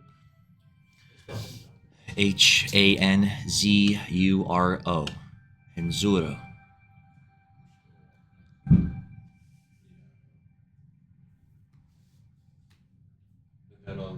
They've had this brief conversation. Are you out there?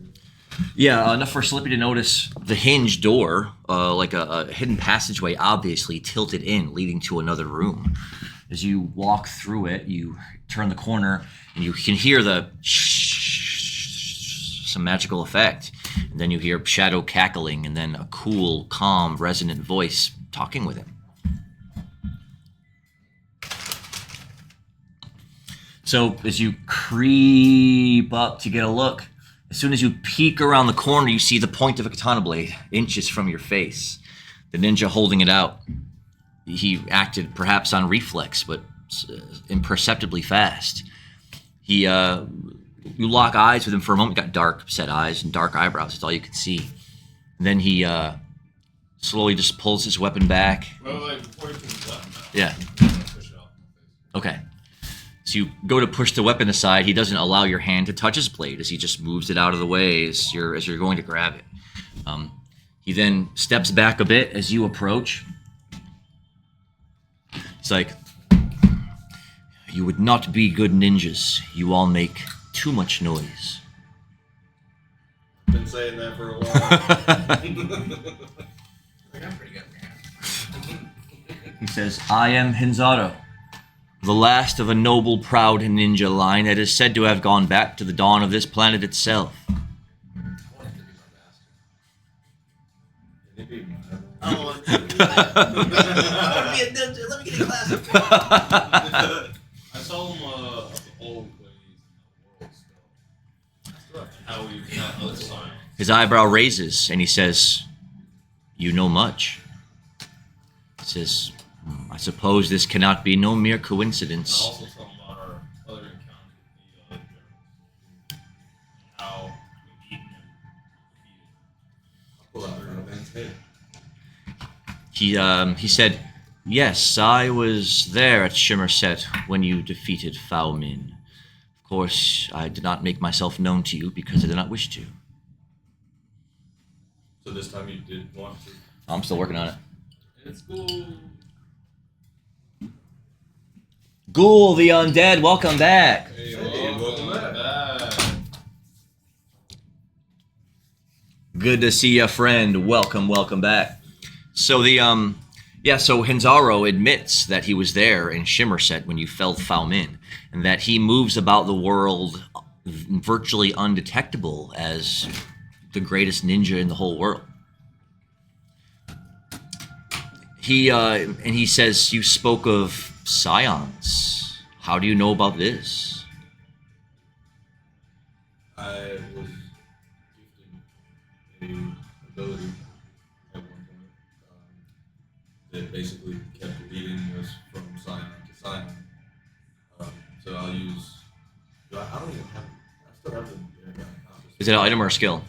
I don't know. I've Yeah. evolved. Exactly. Yeah, I got that glove. Right now. So now it's the glove. Yes. It's like a. Yeah, the hand of fate. Yes. Yeah, so I'll pull out the hand of fate. So as soon as you draw the hand of fate out, he looks at it and slowly, tentatively reaches out. Whew. I'm gonna guess.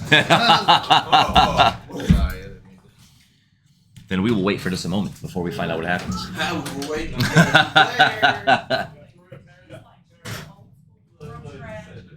Get some pie. Y'all take a moment. Have a snack break.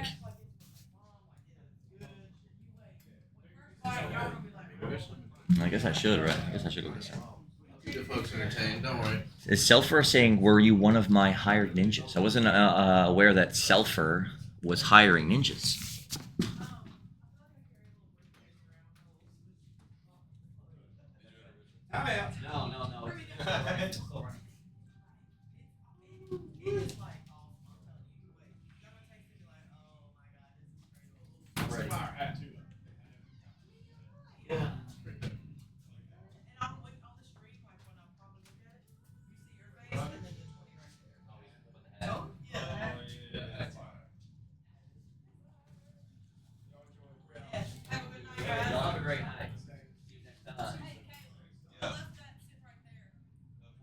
No.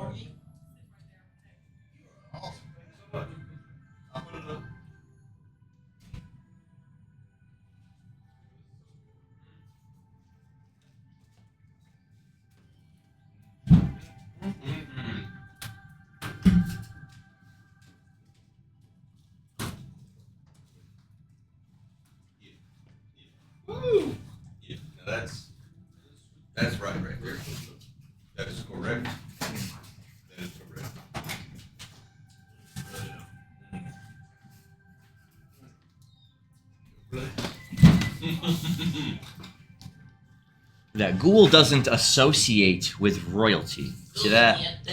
That he looks down on the emperor with disdain. Ghoul. The undead, a little redundant. Oh, his name is Ghoul. He's not a ghoul. He's a zombie. He's an undead. Aren't they the same thing? No.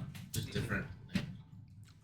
So it's like a ghoul, like from Fallout type of ghoul, where it's just like a mutated human that's sentient and normal. They just Different people have different takes on it. Right. I always thought of a ghoul as being another ghostly type undead figure. That's what I think of too. I Right. think of like the games, but I like Fallout's take on it. You can have different types of ghouls. I guess you can play one of those. That's right. Tell him, Ghoul. Tell him off right now. Tell Emperor Selfer to kick rocks. We love you, Emperor Selfer. You hang out with us in the chat. Today in Fallout, some Mm. barrel ones. Probably killed at least 8 or 9. Yo, chocolate eclair pie, y'all. It's amazing. Killed them with melee damage. Mm. Just beat him to death with his Mm. upgraded hyper. Ghoul is a Khajiit who has taken an arrow in the knee. No.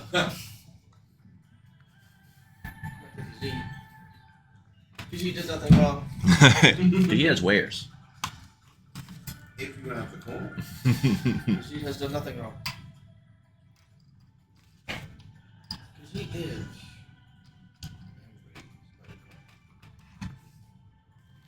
I would vouch for the Khajiit's fire.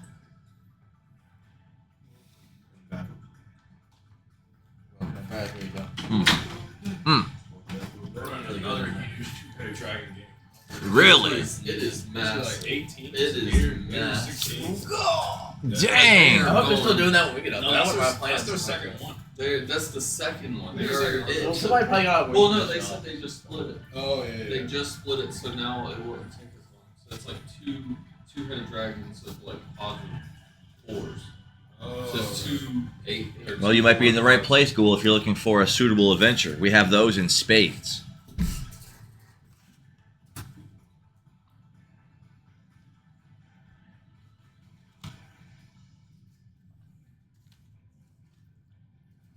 My favorite thing in roleplay in Skyrim is Lusty Arcorian.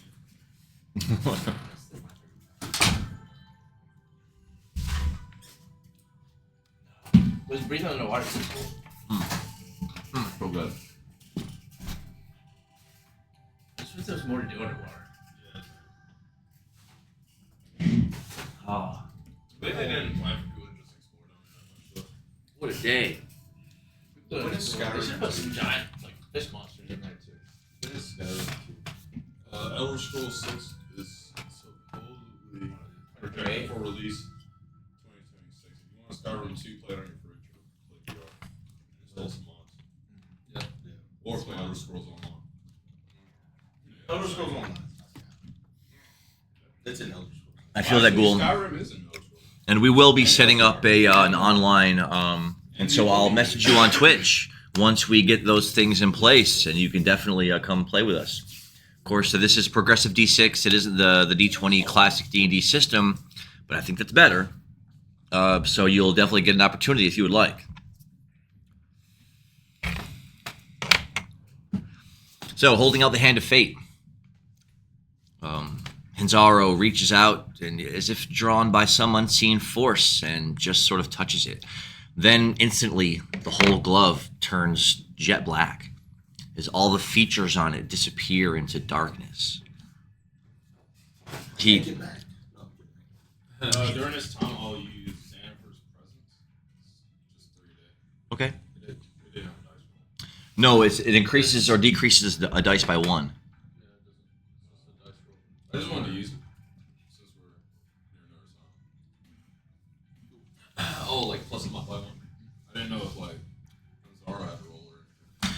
No, he didn't have to roll. Though now the Hand of Fate item changed again.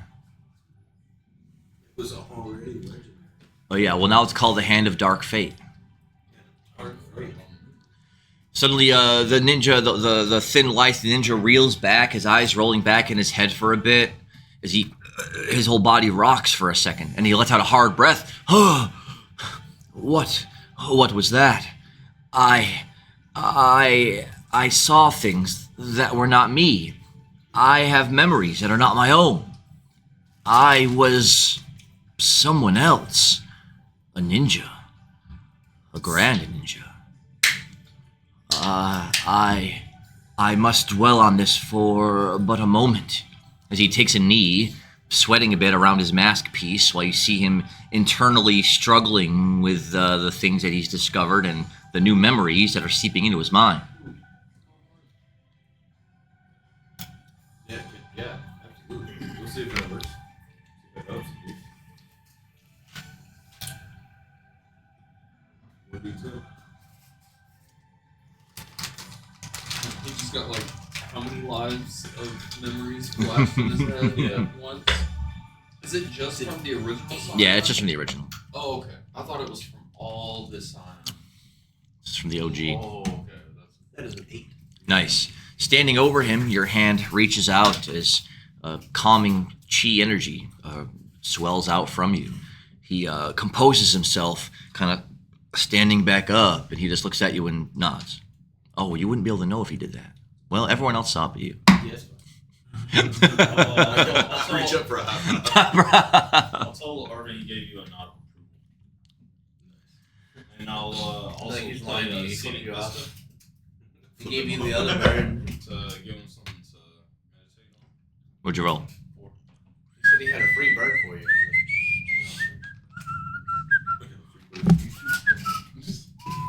Free bird. I got a free bird for you.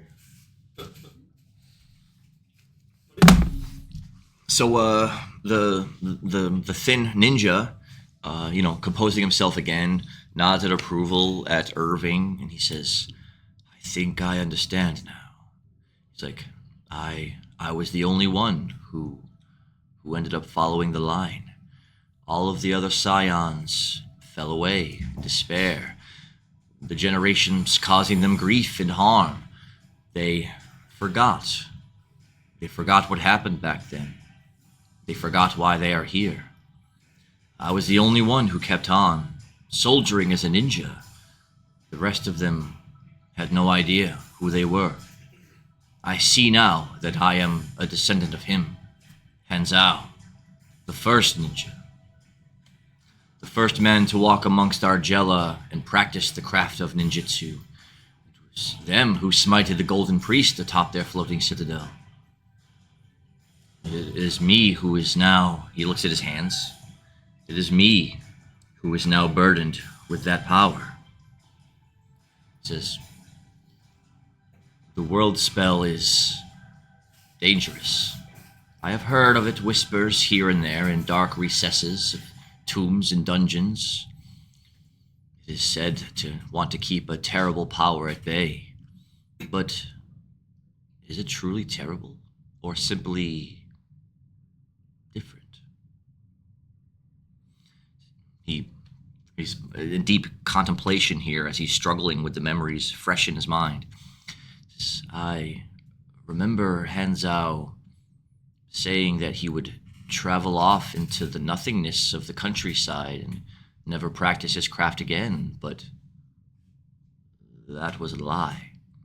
He taught one person, who then taught one person, who then taught one person. For 3,000 years, the line has been passed from one to the next. I always wondered how my father knew of the skills that he knew of, but it is clear now. And all the other Scions, they forgot their lineage. Could you imagine if they had kept their powers all this time, what they could accomplish? Because You were at the Battle of Shimmerset, but you didn't know that we were now the new Scions of Shimmerset? I did not follow you back inside the castle. I made my way out of the city.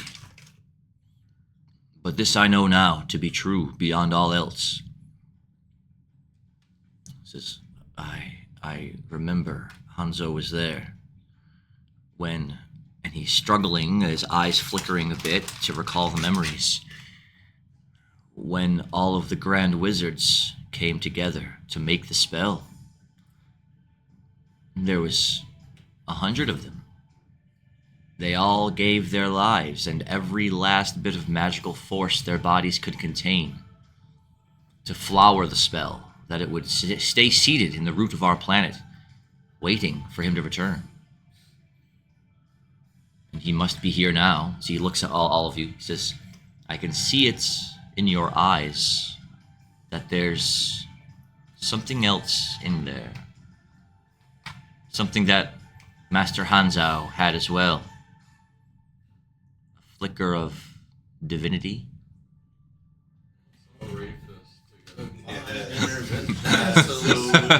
Bro, Everybody read this. get out of my head, bro. Yeah, this is 4 of us doing rapist. We'll teach you. 15. Ooh, 14. 18. All right, big dog, come on, get in the team. 8. That's all. That is 4 of us. So all 4 of you standing around in a loose semicircle, put fists out. Rave energy crackling amongst it. You all get a rave point. Hanzaro visibly looks shaken, and he says, that all but confirms it. You have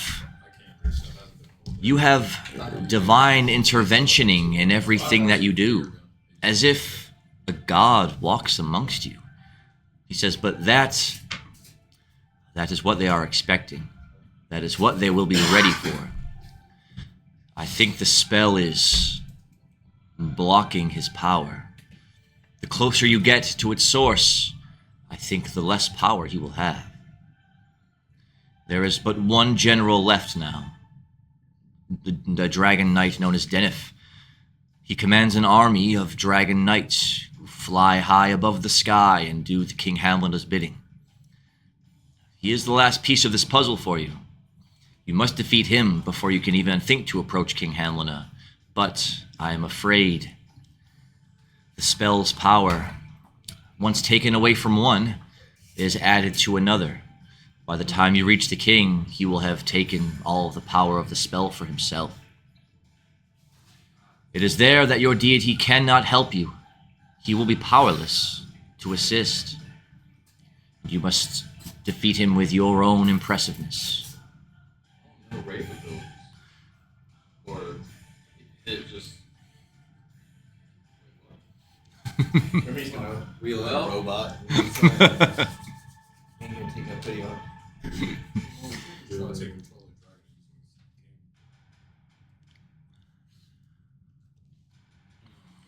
You could try to seduce the The dragon. Fey Queen could do it, and we beat the Fey Queen. That means our potential would be higher than the Fey Queen itself, which means we potentially could do it. As you're discussing this, Hanzaro nods a bit slightly and says, the queen was amazingly powerful, but bound to the King of Hamlena through a soul pact. I'll show him my predate plan ability that I got from the other general to also assist us in formulating the plan, and just show him that the predate moves are like one of our abilities that are outside our raping abilities that we use. Predate plan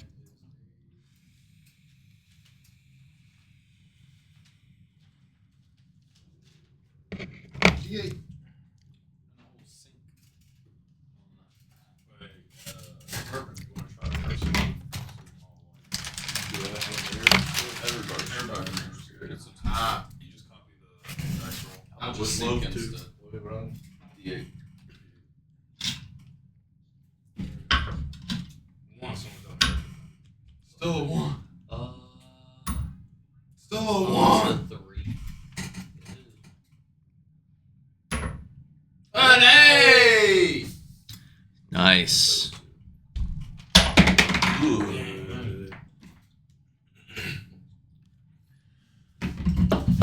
So as you're explaining this and that. Another 8. Oh, a second 8. Here we go. That's Here we go. That's Levi on the 8. Oh, I You got had an a 8. 1.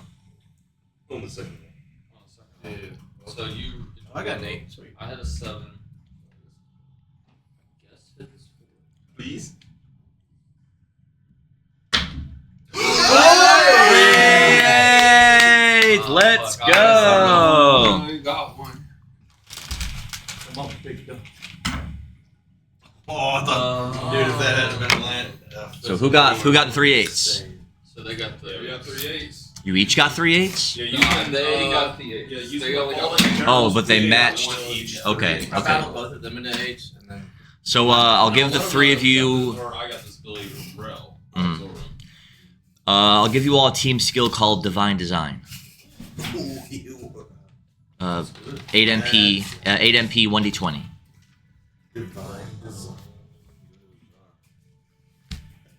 B1d20.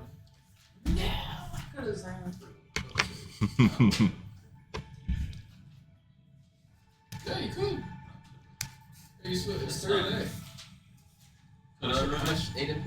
Could I send No, a right, first so present? you get My the same 7 first to an present. 8? Well, that'll put you in an 8. Yeah, go ahead.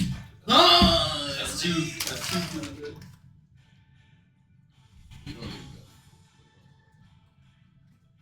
I'm writing in cursive. I bet you ain't got a cursive skill.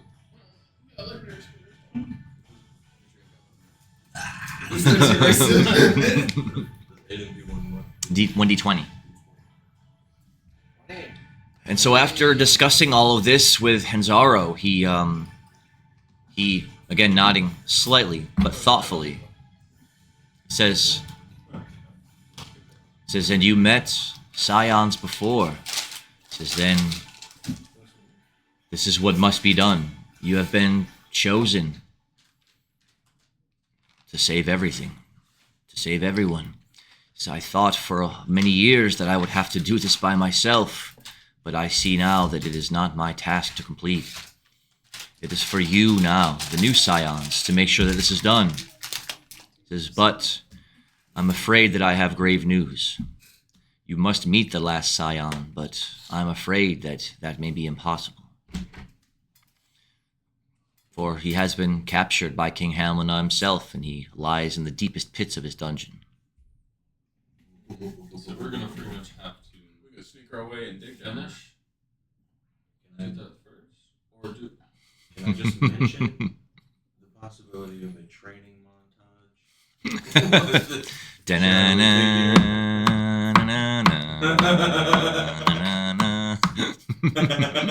mean, I have a plan. I kind of want to go back to the sand after team up with my boys. I just want to get on. Says, I don't know how the king was able to find out who he was or where he was, but I was able to get as deep as I could into the dungeons. Their methods of detection are far beyond anything I'd ever seen before. The world spell empowers everything that he does, and everything in the castle itself, as he's hoarding it for his own grotesque use. But if you can find the last Scion deep below the castle, you will have completed the circuit, and you will have everything you need. And he points out to your dark Hand of Fate glove. He says, Hanzal's memories are so strong. It feels like I was just there. But he saw the 100 sages when they gave their lives to create the spell. They thought that that deity that is behind your eyes, that works with you, was a force of evil. That if he so callously and wantonly created this world for his own entertainment, and then left for thousands of years, what sort of fickle lord is that? And now he returns for what? Isn't that all the lords? Isn't that all the gods? Isn't that all their purposes is just to What would create? you do if you had that much power? Would you create and go to create something else? Maybe Trying to go make and create everything something better. else? He says, I am not him, but if you ever see him, ask him. We'll tell him to roll it again. He doesn't like to talk about it. We can create pray. Oh, Or we can pray. I have the pray room. All right, y'all gonna pre-day pray? It's one a day. Yeah. I have both of them. You pray and you fillet. And both of them are one a day, so I have 2 of them I can go twice. Yeah. Regular play is 3 days. Oh, yours is 3 days? No, my pre-date pray is 1 a day. Same. No, pre-date pray is 1 a day, 1d20. Yeah. And then is regular pray 1 a day or is regular day 3 a day? Regular pray is 3 a day. Oh shit, Pre-date I have pray it is written 1 a down day. as 1. Read it. I have it written down as one too. Yeah. It's regular prey. Yeah. Regular prey was written down as one. I think I got prey. Then it is. from Predate So is Prey it because I. Then it is one a day. Then it is one a day. Then it is one a day. Because I learned predate prey from him, and then I learned prey. And my predate prey is 1 a day. 1d20. Yes. Okay. My prey So let is me put it 3 a back. day. 1d20. Put it back. What is yours? Hmm. 10. Then if you leveled up predate, that's the reason why you have more. 17. All right. What did everyone get for their praise? Oh my God, though. Go ahead. 10. 1. Yes, 17. We matched 17.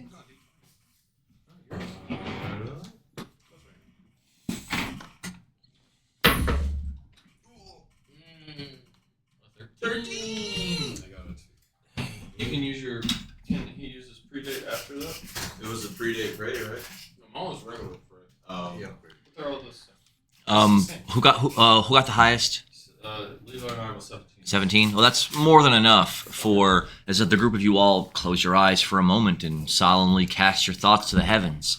As you open your eyes, who is standing next to Hanzao and Sprinkles? Oi! Stevie! We go, welcome back. Welcome back. Welcome back. Stevie Mill says, "Welcome back." And as you look, noticing at Hanzao, he's frozen in place, as if time has stopped in this one moment. Poor hands. Stevie Mill says- He's out of the loop. I bet you won't put your soda out at him. Bet you won't. That's what I thought. Stevie Mill says, I think I understand now. With the world spell interfering with my powers, I'm not able to see into Hamlina Castle, see what the king is doing. My powers don't work there. Can you imagine how strong the world spell must have been, gathering its power over 3 millennia to oppose me, the one who made all of this world and everything in it? Well, what would they need to oppose you? According to what Hinzaro said, they think I'm a callous god for just creating them for the source of entertainment and then just leaving them to their own devices. Maybe they feel like they deserved better, and, well, maybe they did. Do you think the king is attempting to take your spot? So I couldn't imagine he'd have a way to do that unless he could get into the raving realm. But but I can feel his power now, like an outer edge at the edge of my consciousness, ebbing away my rave abilities. So, is he nullifying the rave abilities or siphoning them? It's hard to say. Whatever he's doing with the world spell, I'm not able to see it, and I have no information about it. And the closer that you get to Hamlin, the less I'll be able to help you, to the point to where the prayers won't reach me. And if you reach inside your mind to confer with me about things that may happen, you won't get any response. Would it possibly negate our abilities, our rage abilities inside the castle? Stevie Mill says, I don't believe so, because you created those rave points were generated and instilled upon you, so they're inside of you to use at your disposal. And that may be the one thing that will see us through in this mission. They won't expect you to be able to access them when you're there, and if you can, it may be enough to turn the tide. Is there any way that he could create Oh, we're getting raided. a realm to oppose yours? Getting raided. Huxley Ellis with a grade! Let's go! Oh, I saw them streaming earlier. They were kicking some corpo booty. Really? Nice, nice. Thank you. We appreciate you, Huxley Ellis. Thank you so much. You are the best. Hope y'all having a great night. Hope y'all there gaming, getting it done. We are doing a lore dump right now in our little D&D campaign. Nitty-gritty. Trying to get them secret. This is an expositional onslaught. Yes. We figured out why the world spell was a thing. We got it confirmed. And now we're talking to God. Yeah. Oh, that's going. God is, While we're awake. Yeah, Well, yeah, he's here in the real world with you, Yeah, yes. we're like, what's up? Yeah. I You go, got I it. go up to him to give him a high five. I get in line. but Yeah, Stevie Mill, can you sign my back pocket? Thank you for that, Huxley Ellis. Yes, We have amazing sponsors that let us come to their game store. They set up all of these computers and all this virtual desktops and all these TVs and all the stuff you can't see, so that we can deliver amazing D&D content 4 or 5 times a week. So if you don't already have Marvel Freaks on Facebook, go and check them out. That is where we're at right now. We're at Marvel Freaks. It's an amazing retro game tournament, card, Pokemon, action figure store. They've got all kinds of stuff here. It is incredible. And they are responsible for all of this. So we owe them so much for making this happen for us. Right now they learned a lot more information about the World Spell, which is an enchantment that was created by 100 sages 3,000 years ago to keep Stevie Mill out of Argela. Actually, as Stevie Mill is contemplating this, he says, you know what? It probably triggered when we came back. If it was dormant all that time, and I brought you all back here, this must have been when it was activated. And everything to that point from now has been working up to this moment where you go to Hamlina and I won't be able to help you at all. What? I guess we'll just have to prove ourselves to you. How will we be able to disable the world spell? Is it as simple as just cutting the runes in the floor, or is it as difficult as... Well, I don't know anything about the World Spell. All the details of it, I can't access. It's as if when the wizards gave their lives, they permeated a magic field so strong that even my powers can't sense anything about it. Well, lucky for you, we have a person alongside us that we just met that witnessed the entire thing. The Scion from many years. Looks over and says, yes, that is Henzo Scion, the only one who kept, of the genealogy that kept the class and kept the trade for all these years. The rest of them forgot and just fell away into doing their own things. It's like, he's the only one that kept the flame alive. It's like, Henzo was the most accomplished ninja I'd ever met. He had the ability to go anywhere and be unseen. He was a ninja without peer. It's like, it's good that his line is continuing. It's like, but he can't help.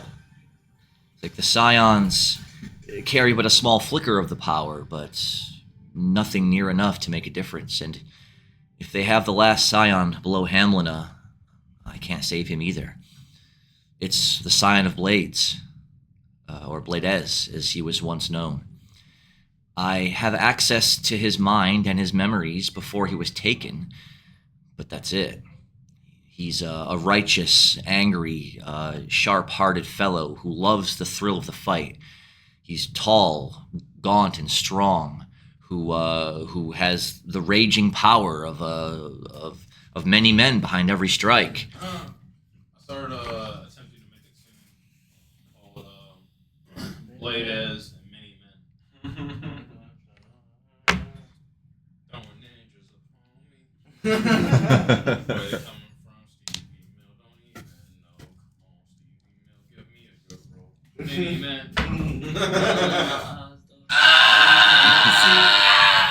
What is it?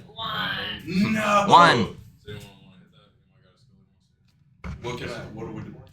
You're trying to play a song. Oh, wait, a song? You guys can still mirror skill. I could mirror skill. Can I mirror skill? I'm going to try mirror skill. If you have mirror skill still available, go ahead. How many did we get? 5. Yeah. And I didn't use mirror skill. You two use mirror skill, so You that's use 2. And now we can all 3 use mirror skill to finish off mirror skill. 5 for the party. Yes, it's God. Why do I know? What is it, a D10? What is it, mirror skill? What did I knock him into? Well, D12. The Oh, mirror yours is a D12, right? Oh, so ours would be. D12. We're trying to hit his. We really want his to be bigger, so hit it that. Oh, dang. Oh. Oh no. Oh, it's It didn't even change. 9. 9! Good German. Good German. I matched 9. I can't carry it to All right. Well, as you draw the bagpipes out and start playing a low, sorrowful melody.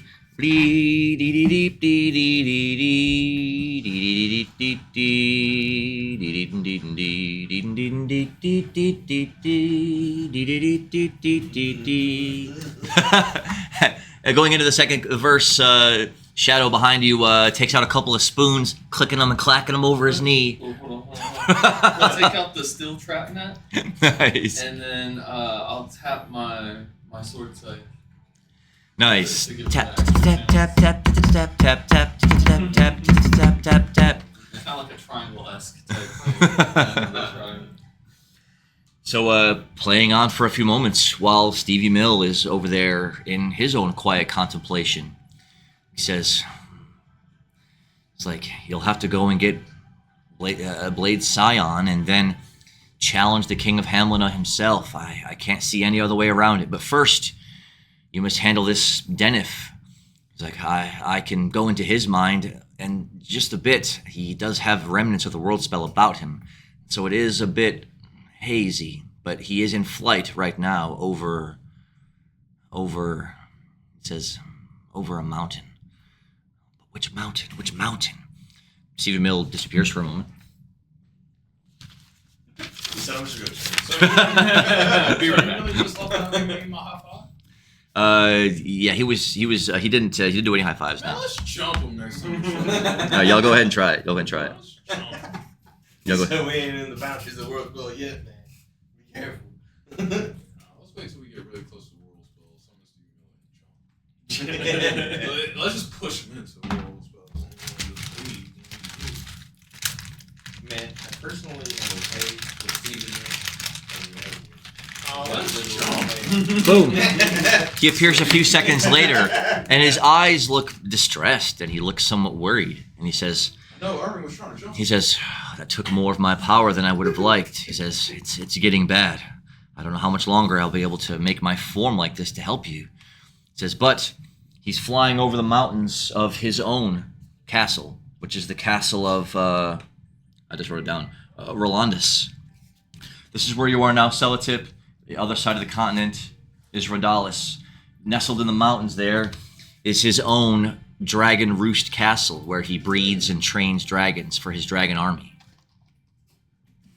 We're gonna need the You weather mean light and what? I'm still holding my elbow up for a hot box. Roll a d6. And seeing the Yeah, distress we'll of get it, in line. Match of 4. can I try to do, would he let me do a calm heart on it? I don't think it'll help. You can always attempt it. I wouldn't stop you from attempting it.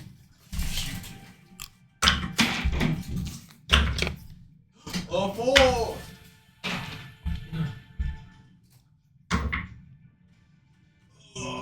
Also D6. I know, I'm rolling for calm heart.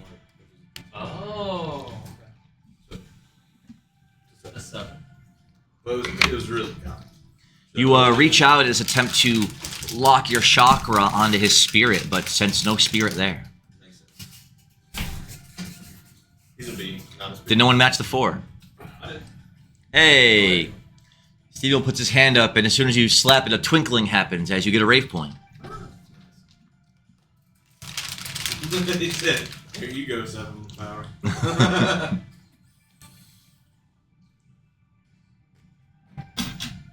Ask him if there's anything he gives to help us with these flying enemies that we have. Does he have any strategies at this time battling that would aid us tactically? Yeah, any super Or common any items that would This with the Oh, like a little. Give us some red guru. dirt. yeah, Like exactly. Guru, unlock our potential, big dog, please. Yeah. I want to be like Krillin, man. Or like Gohan without the bowl cut. Stevie Mill says, the world spell has made my powers thin. Just to keep watch over the world now is about all the concentration I can muster. He's like, but through the Rave realm and its Rave energy, I can continue to help and guide you. So I will do this. He says, hold out the hand of dark fate. He waves his hand over and above it as you feel the whole glove trembling and shaking violently in your hand as cracks of rave energy appear in it. They become the rave gauntlets of dark fate. Gauntlets of dark. And I'll look at Stevie Mill. Like, Stevie Mill, you look stressed. So how about we go ahead and pack this up? Oh. And I bring up the Shen Rave bar. You got it. Obviously, it should know better since it's the rave. And let's go ahead. Zaro, if he wants to join in, we can turn Oh, no, him he's- Zaro. He's He's still frozen. right now. There's actually no time is passing right now in this hallway. No time is passing. So I loaded up a charge of coffin weed. It's just gonna be like snapping Can the I- fingers and we're all just bullets. So as I'm breaking up, can I check for seeds? Yeah, 1d4. Wait, he's frozen? Oh god, this guy. Can I take his gauntlets? I'll take. Yeah, that's what I'm taking. I'm taking his katanas. Yeah, he's frozen. You said he's frozen. It's cannon. Let's take him. 3. Stevie Mill puts his hand up as you approach Himzaro and says, I think he'll need those for what trials lay ahead for him. Well, we'll give him back to him. Ahead ain't right now. Now it's not even happening. We're stuck in then. You know what they say? One in the hand is better than two in the bush. Wait, does he only have one katana? That you can see. Put him in your. It's not possible. That would be so good. He just But Yeah, since you know, it's we a got- shock and there's nothing you can do. we So- literally got who made good men. So 3. Put Stevie Mill in my inventory. I'm writing it down. You can't I just want to. Your level will become 0. Man, let's jump. We ain't talking about the game. He just lights a match, throws it on your hand. Makes a favorite football in your character. Nice. Throws They're out of TP in the bathroom, so can I just use a little bit of that? Let me see your book and just throws it in the Show to the next campaign. I need a spare. The rule book says you die. Right there. A long way for him to get this revved up. I'm gonna pull his katana out to check it. Since he's frozen in time. Frozen in I'm just time. gonna check it. I'm not touching it. Okay. I'm pulling it out of the So you draw the katana out. It's got a beautiful razor sharp blue and dark blade. It appears to be a heavily enchanted katana. Touch it. Touch the leg. Touch the leg. Good on. Touch it. Yeah, he wouldn't let you touch it last. Touch it. I'm gonna slash at the statue with this card. There are no. Oh yeah. I mean, okay. Dang, not his thing. They're going over to Himzaro's statue. You slash, and it bites easily, cleanly through one of the legs. So because time is not moving, you see the cut, but the leg doesn't fall off. Let me know when that you're ready to pass that thing. I started doing like multiple cuts, and then I handed the sprinkles to. I'm not hanging on. I don't want any part of this. I'm talking to Stevie Mill about the main quest. Yeah, I'm listening. Hey, everyone do a hometown roll, 3d6, while Shadow is packing it up. Wait, I'm waiting on this. I'm waiting on my also, turn. since I'm holding the sword, do I know what his name is? What is the roll? No. 3d6. 3d6. You must hit the 3-1-5. Oh, I've got a 6-1-5. it's possible. First Three. roll. No! 3. 4, 2, 3. Dice Fiend's not working. 666. Triple C6. Wow! Holy flip! Holy flip! I guess you can do it one at a time, yeah. 5. There's the 5. Got that left. 3, 5. Oh, Wait, you you got don't- 1. I still You got got 5, we can't battle 3. these. Yeah. That's like the 5 Dang, 1 off. Do I get anything for a triple 6? Sure. I'll give you an. 1, 3. Oh! Oh, Levi. Oh, you did. Yeah, he did. Oh, that's He right. was the first one. Wait a second. 3, 1, 3, brother. Every single one of us is off by like 1 We do a number. marvelous roll. Go ahead. Do a marvelous roll. Oh,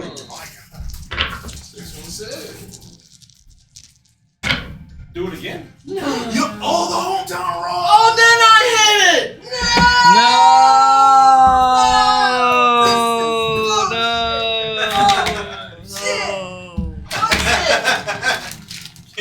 Can we just be like, hey, Stevie, Miller, you see that? 612. See that roll?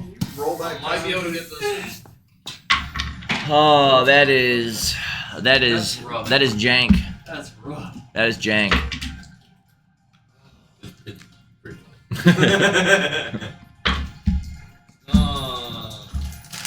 All right. Well, Lord Zelfer says 3-3-3. Just give him. to give you all the credits. I'll give you all a rave point for hitting the hometown roll. Let's go.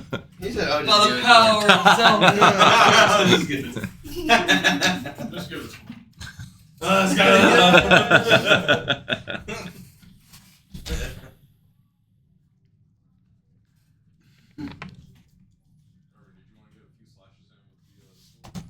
Oh. Get away from me. I'm about to tell Thanks, you. That's what I'm waiting on. Just right there. What else am I And can't then do? let's smoke them. 1d6. Okay, everyone smoke down. Stevie Miller will do the same. Actually, you know what? I might never get the chance to bring a sword as strong as that.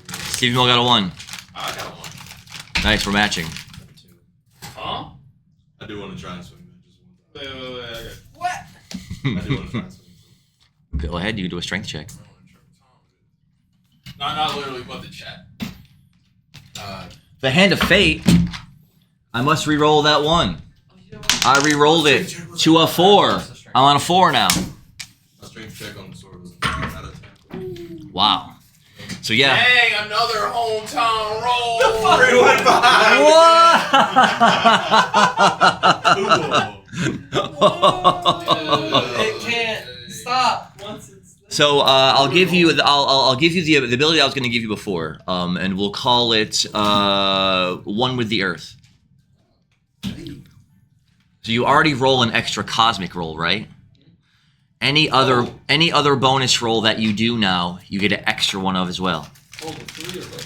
This is the 3 of us combined. Yeah, he got 666s on his on that previous. Yeah, that's right. So whenever you do a hometown roll or a cosmic roll, which you already have 2 of, and a marvelous roll, you get an extra. Smoke down.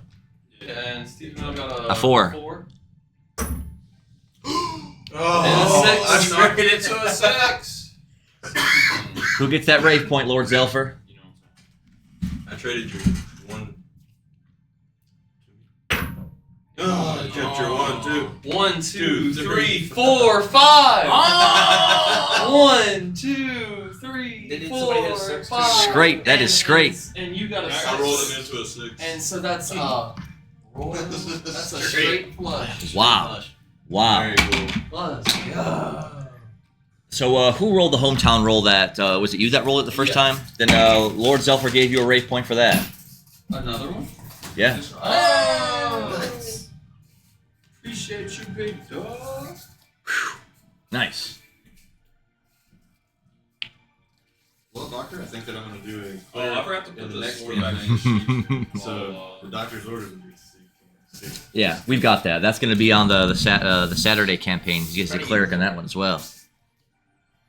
So as everyone takes turns passing around, was it the Shenrong Bong? Is that what it was?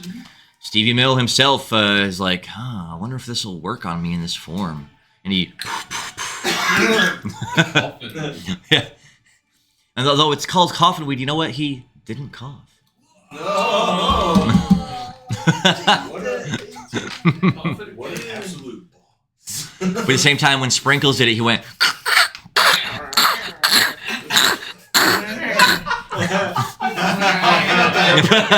That purple asshole.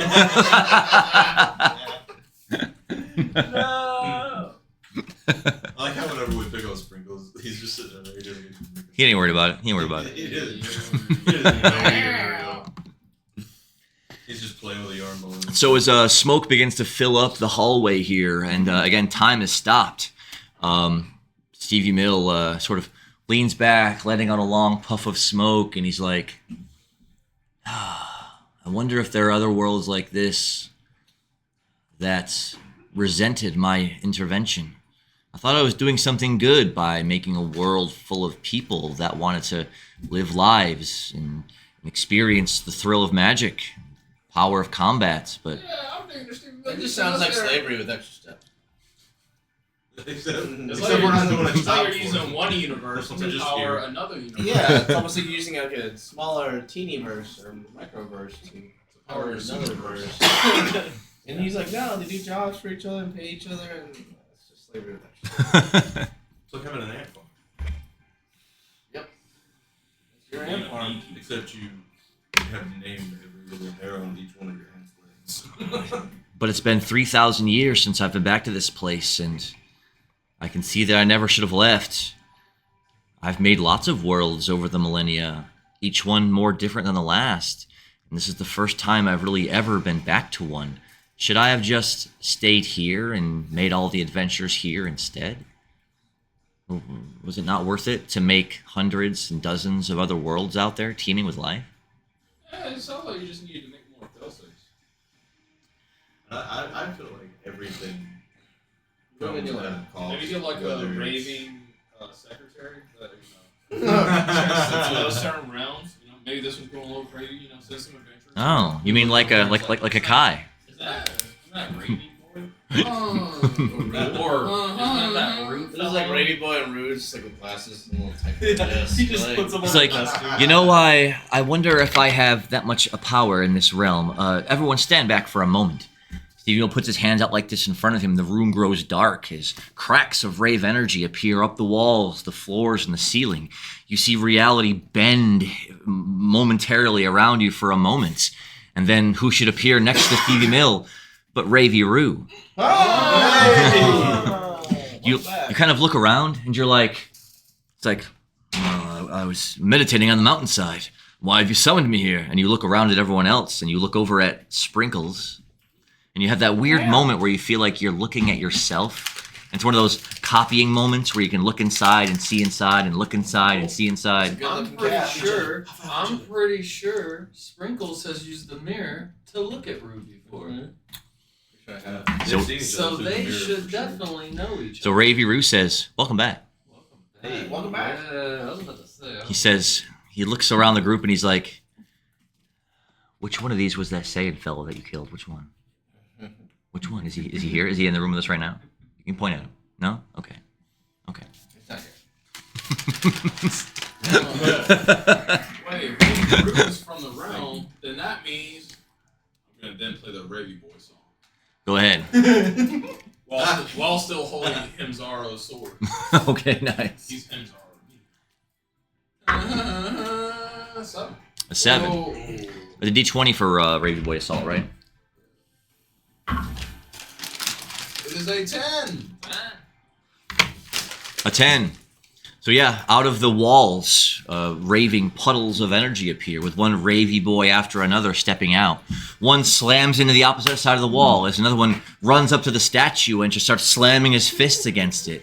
Another one comes out and runs up to Himzaro as if to hit him, and Stevie Mill just backhands him so hard he disappears back into the aether. Oh,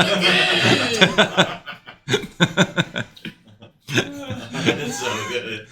And to the point one goes running up to Raving Roo, and Ravy Roo is just like, that's not the real Ravy Boy, as he grabs him by a scruff of the back of his coat and picks him up while Ravy Boy is just swinging like this the whole time. is a real Ravy Boy. It's, you summoned like the rave copies of him. And you're kind of looking up in his face and you're like, this is not, It's a permanent. it's like, real Ravy Boy wouldn't submit to this kind of embarrassment. As you throw him up into this, as Ravy throws him into the ceiling so hard, he explodes against the ceiling in a shower of rave energy. Hey, rave shower. Hey, can we get a break? I unfortunately can't summon Zelfer to this plane because you are one of the Scions. You've been dead for 3,000 years. I'm sorry. Sorry about that. GG's. GG's. Any other realm would be okay, but this is your home realm. This is where Zelfer's from. Hot, fresh pies. A Yoda pie. I have a piece of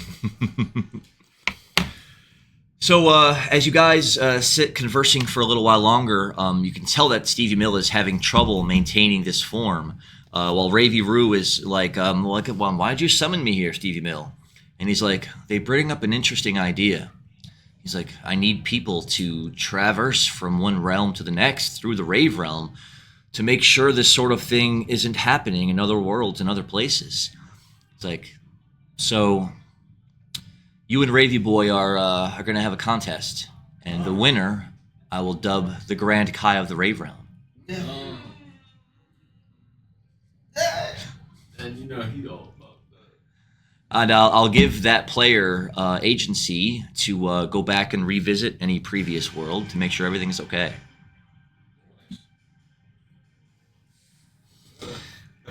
Ravy Roo cracks his knuckles, and he's like, I do like Ravy Boy, but I'm going to have to beat the piss out of him then. My stats are high. I'm gonna roll my dice. And with that... Wait. Before Ray Rude, please. I'll hand him the sword. I'll take it and put it back on once. You take it and Raven go over Root's in the to back and- Henzaro's sheath, and you... All Ray Rude doesn't know who it came from. Yeah. So it doesn't. Well, it is a katana, and there's but one ninja here in the room. He has an empty seat. Raven Roo ate a shit ton of luck fruits. I'll take the sword back out of the sheath. No, you already gave it to me. No, you put it in the sheath. What happened when I got this? Yeah, you slashed. Because you didn't know where the statue was in relation to your body. You turned around and slashed a heavy groove in the wall behind you. And it was like a hot knife through tissue paper. It cut effortlessly. You felt no resistance in the stone wall at all. Now can I pull a lightsaber and try the same thing? Sure. Yeah, I'm gonna pull the sword out of the sheath that he gave back to him. See if it feels do the it. same thing. Okay, you guys are all spending the next moments now using a stolen katana and a lightsaber, slashing desperately at the walls, causing grooves and cuts and scrapes and cracks over and over again. Did the resistance feel about the same? That's all the crap. Yeah, you didn't really feel any resistance from the saber either, but if you move the saber quickly, it doesn't have time to sufficiently cause its burns in solid rock. Right. With the sword, it had no problem. Very nice. All right, well, now I Is know the where to sword go in the itself future. also giving off like dark energy, or is it like giving off energy? No, the opposite actually. Unless you weren't holding it in your hands, you wouldn't even really can tell it's there. It seems impervious to magic scanning and even detection. Like, is it nullifying magic, or is it just like? Yeah, it's nullification magic that you would assume, because any you know I look for traces of silver and obsidian. you think the blade is made of adamantine, but you're not sure. That's out of store. I still have one charge of adamantine ore. Oh yeah, I'm gonna get one more. Thank you. So with that, Ravy Roo disappears. It's canon. He's just gone now. It's just- And then Stevie Mill sort of nodding at you all, and he says, everyone is safe in the boats outside of Celatip. He's like, I was worried that there would be an assault on the ships while you were here, but with all the other generals dispatched, the King of Hamlina is having trouble sequencing soldiers out across the realm. So we're lucky in that sense. Let's go. It's like- We're sitting in the force. It's like, and so from here, I would urge you to go west in your ship towards Rolandus, the castle fortress where Deneth is learning how to train his dragons. How to Train Your Dragon? Yeah. Is that what we're talking about now? But he gives you another warning. I'm gonna name my dragon. The one reason why Deneth, the Dragon Knight, is the strongest of the generals is because he's by far the oldest. He's about 1,200 years old. Older than the King of Hamlina by a long stretch. As a matter of fact, Stevie Mill isn't even sure what leverage the king would have over Deneth to even get him to be in the position that he's in. Deneth could be a sound ruler on his own if he wanted to be. He's a wise and intelligent dragonkin who has the uncanny ability to command dragons to do his will.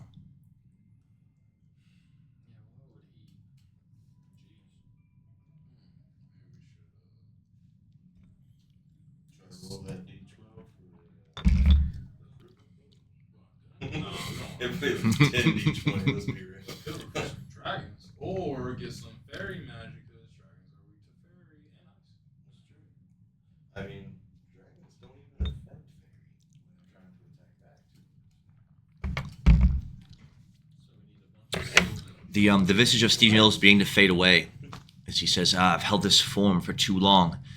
I must go back to the Rave Realm and reconnect, reestablish my energy.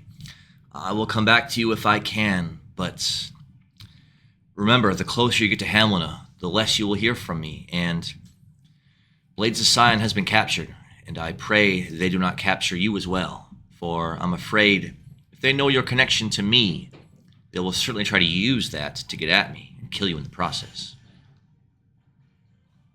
I'll sing Stevie Mill a farewell tune. So long, farewell to you, my friend. Goodbye for now until we roll it again. Nice. 10. 10! We'll see you. Symbol's fading away slowly. He's saying, until we meet again, heroes. And you're playing that nice song. You see him like bobbing his head. And he's like, Off to the right just a little bit. I'll be like, see you next time. Then I guess Like a whole 90 degrees. Yeah. Like, I'll see you next time. As he Just like- leaves, then I will put the sword back. So as soon as you went to put the sword in your inventory, it disappears, landing in Henzaro's sheath. Dang, I'm old Stevie Mill. Is Tom still from? As soon as he disappeared, time resumed. As Henzaro, looking around at you all for a moment and looking up at all the smoke listing up, levering in the ceiling. And then he hears a crack, looking around as the leg of the statue falls over, cleanly sliced along its knee. Sorry, you just blacked out and all of a sudden you just started slashing at everything. Look at the wall. We just, Why yeah, we would just you do all that? kind of like What part is melted? Do you have a lightsaber? shocked Pikachu and the See what they're trying to do? SpongeBob. You see what they're trying to Just the do? primitive sponge, the caveman SpongeBob. Hands out. You see what they're trying to do? They met a Scion, Yes, and all they want to do is steal his gear and troll him. That's... It's just funny. I want it's him just all to good fun and games Well, he with did another point a sword fellow at good me. guy. Point a sword at me. It- And we got to play with the sword. True, it was really fun. That was permission. I mean, it's not like you could stop it. Hanzao says, don't make me take a trip out there and teach them the ninja way. Hanzao is in the chat right now. Well, I mean, I guess there's only one thing to do. Could have given us some setback. I mean, that's true. I rolled a 9 on the strength, if that makes you feel any better. So, Hanzaro looks at the statue's leg, fallen, and he goes, I worked so long on that statue. He says, but with the queen no longer in Celatip, I have no purpose to be here. So I will take my leave. It's like, everything I told you of Hanzao's memories, I hope you keep with you, and let them guide you well on your quest. He, Before he leaves, Yep. we ask for more information about the ceremony itself. He furrows his brow and he says, he was in the top of the cathedral looking down through the window at a circle of 100 wizards. They all handed out enchanted blades, and they all spent an hour uttering the same magical enchantment over and over again. And they all had to strike themselves in the same place on their body at the exact same time, releasing all of their magical energy at once. Some up into the sky and some into the ground to create the very first world spell. How long was the incantation that they It were? was an hour long. I mean, yeah, it was. They were repeating the same incantation. No, so we'll say it was probably like a 10-minute incantation they repeated 6 times. I was about to say if it was like a few words or a little bit, maybe we would remember. Ask him since he's leaving, since he has no purpose to be here, and it seems like I don't really trust him around this. But is there any cool ninja stuff that's been passed down your lineage that you I want can him to teach be my us? master. He says, Do you have any scrolls from he says, past? Contrary to popular belief, you can't just write down something on a scroll and then expect someone else to learn it. The art of ninjutsu took me 25 years to master. Do you have any hand signs you can show us? Any tips? Everyone roll the d12 if this is where this is going. Everyone roll the d12. I'm not recruiting him. I'm asking him to like just show us one ninja thing. If he wants to do the Batman thing, I'll I just wanted to see if he could A if 1 he and a could, 7. had any chance of upgrading my Brave Dark Mithril Kusari. He's not really a smith. He can't upgrade.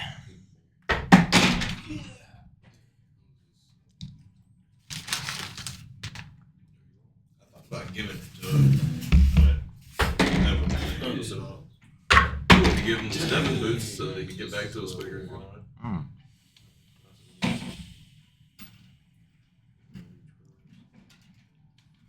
There we go. An 8. An 11. Take that 11. I was gonna. Oh, do you need a 12? No, wait, who got the 11? Oh, wait. You wait, was wait. Xanafer's Xanafer's present. present. Ah, The last one. GG! The last one. Let's That's make it a the- 12. Oh, hold on. No, you Now got let's the- jump.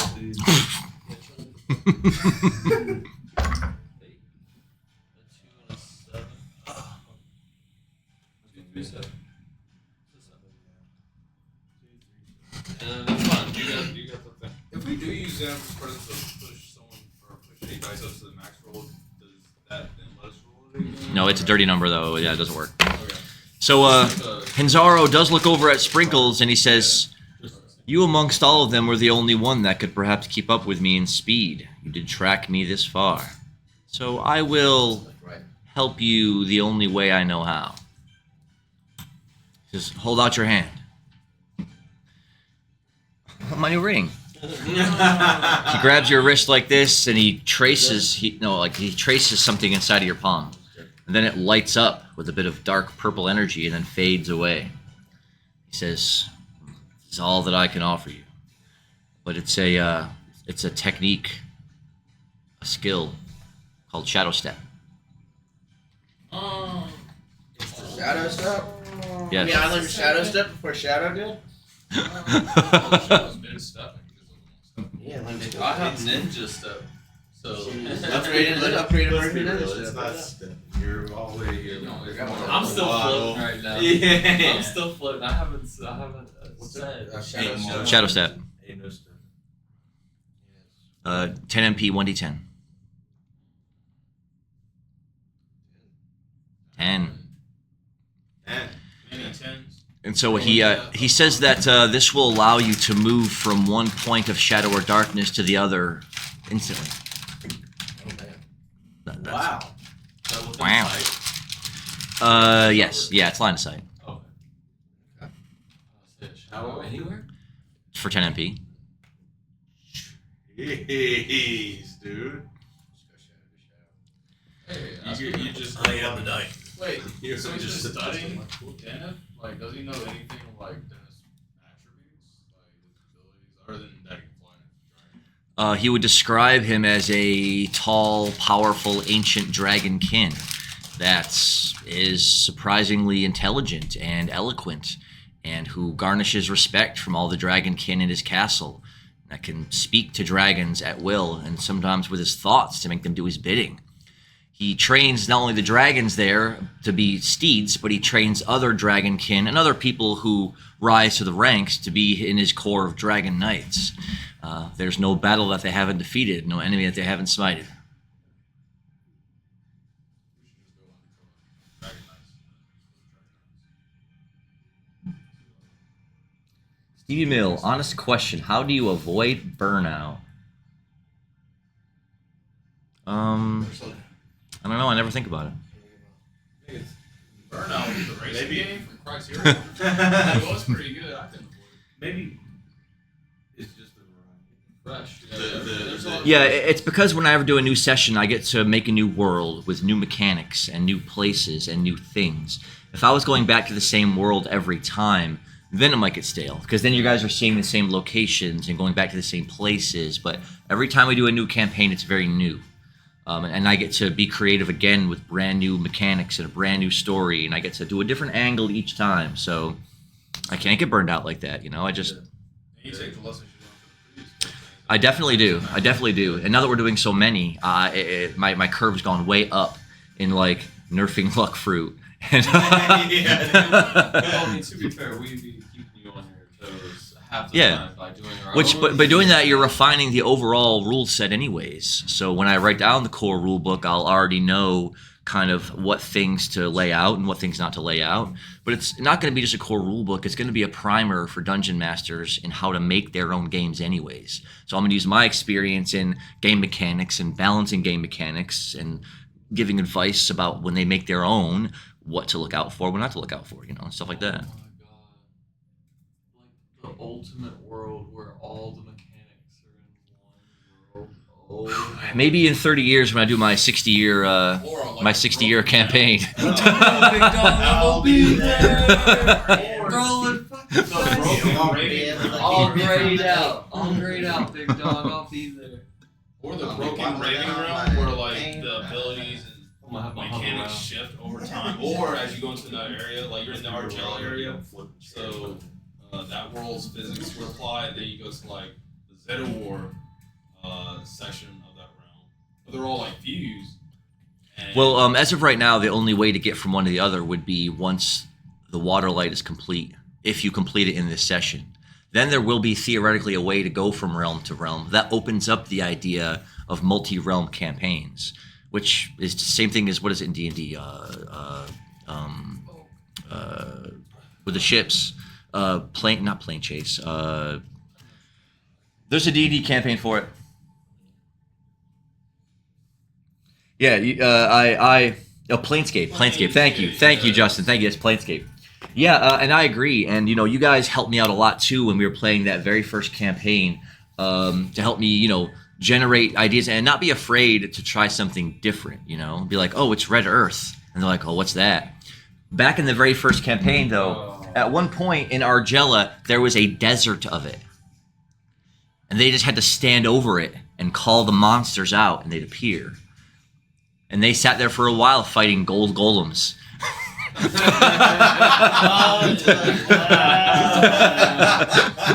Smart.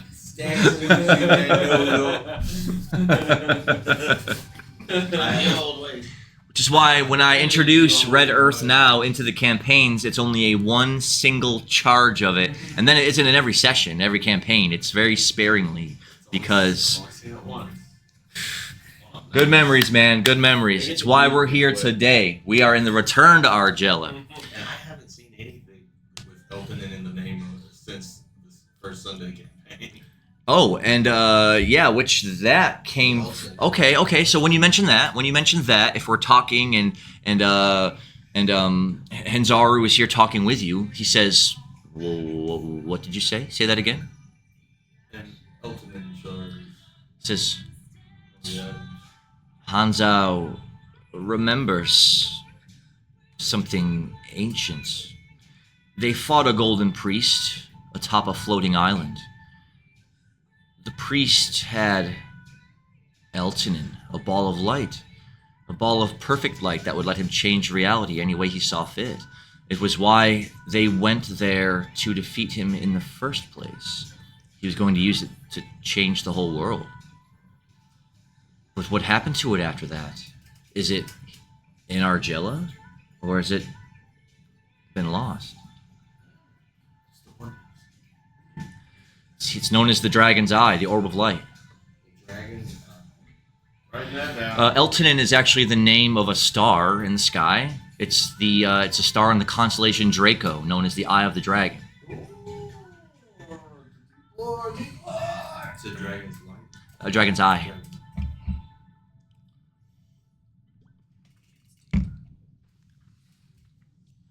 I'll also invite Hamzaro if he wants to eat along with us for Waterlight before he goes off on his own. He says, "Oh no, I've already eaten this month." I'll pack the Shinray phone with the charger of Ravenous Sweet, Oh yeah, did the smoke after the time restart just start setting in and moving around? Yeah, yeah. Like time just began. But he imparted the skill to you, and as he backs up a little bit, he just puts his hand up like this, and he says, "There are things I must attend to. You all know what you must do. The fate of the world hangs in your hands. I hope that you can do it. As my ancestor did all those millennia ago, so you too must do again." Make sure not to lose your sword. He Again. he just puts his hand up like this, and as he streaks his hand down, a puff of black smoke appears in front of him, and then as it clears out, he's gone. Dude, he used to smoke. Oh, a little cliche. I would have faded into black. I thought it was classy. He's very classy. Shadows You might should have been snap cool. the arrow pilot. Yeah. No, I'll just fly it with my wing. So, with that, you can continue to explore the abandoned Salatip Castle if you'd like. But when the next session starts, you'll be heading out from Salatip back to your boat to decide where the party is going to go next. Is this what- Yeah, we just beeline it for the boat. Well, since we're already up here, we probably want to go just explore the rest of the castle. There could be some stuff up there. It's not gonna take us that long. It could. but We got about 10 minutes, and I got to give away experience and everything. Could we get like some blanket rummage rolls to this section of the Yeah, castle? yeah. Go ahead. So it kind of speaks to Go ahead. I think we have some space for rummage stuff.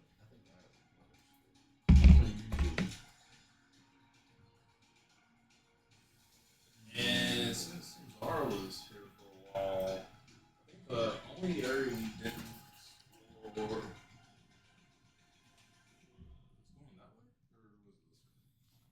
It was this way. There's nothing else. Oh, okay. So yeah, you guys had pretty much everything on the floor below you, and this upper floor you've checked. Have we gone to the top of the castle, or is this the top? Yeah, we'll say this is the top floor. There was 5 floors altogether. You guys were on the 4th, where the throne room was. Went up to the 5th, from out to the outside wall. Top of the castle, we jump off down to the ship. He can do that. He's got wings. I have glide. I'm soaring. So everyone would be good except. What do you use scale wall? Yeah, you can scale the wall. We could use float powder on you. I get down.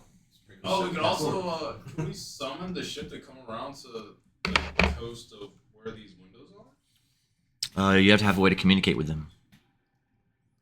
We can communicate with the caravan to meet us in areas. Right.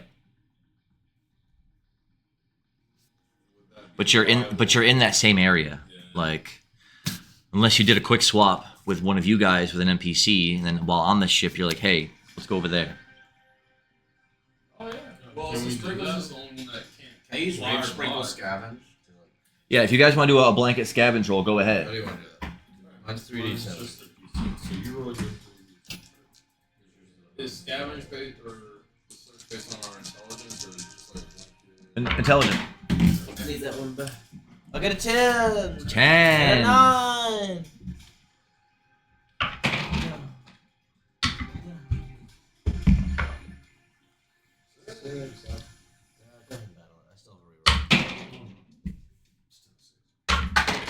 Jeez, where'd it go? What was this one? No, that's one. An 11. 11. 10. Let's I have keep 2 them. rerolls. Yeah. You got a 9 and 10. Ah, 12. Let's go. Everybody hit the shit Let me use my reroll. Oh, 19. I'll take that.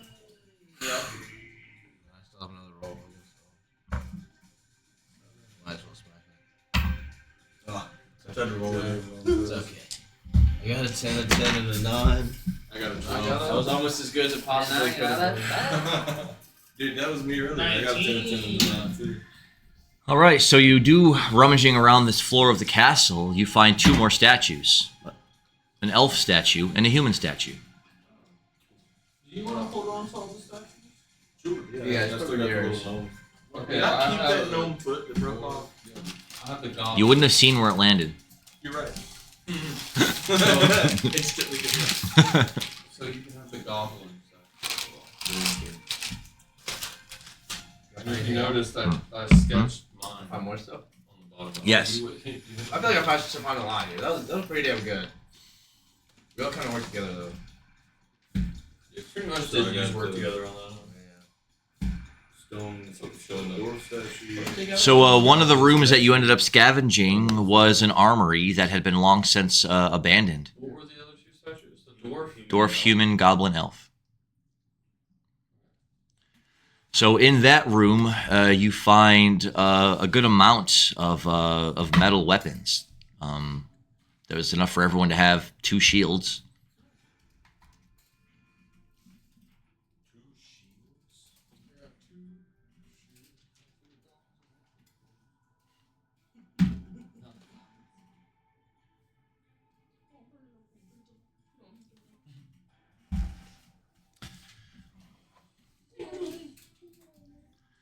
And also 2 spears.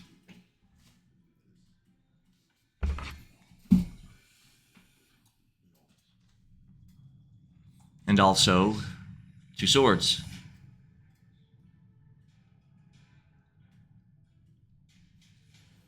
And also 2 axes. Let's go. And also 2 bows.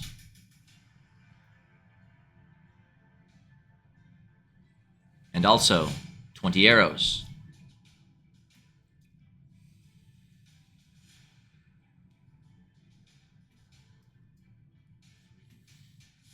Exploring other parts of the castle, you did find a spot where they at one point maybe kept people prisoner. So there was long lengths of chain with shackles, if anyone wants one of those. I already like have one a- for each. I already Yes. have a okay, I'll take it. I already have some. And I have a lock with a key, so we can always shackle somebody. So we had what? Was it 2? Yeah, 2 links of chain and a set of shackles.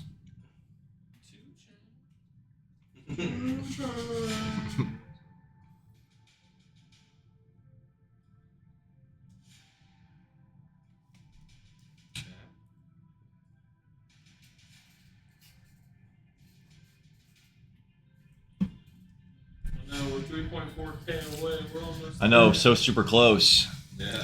And so after scavenging for all those items, the group makes their way out of the dark, dusty castle, back out, and coming out of the actual doorway this time, instead of coming in from underground, you go across a long, empty courtyard out the castle gate, then walking wide around a swath of grass and down a bit of a dirty, rocky embankment, you see the ship out there.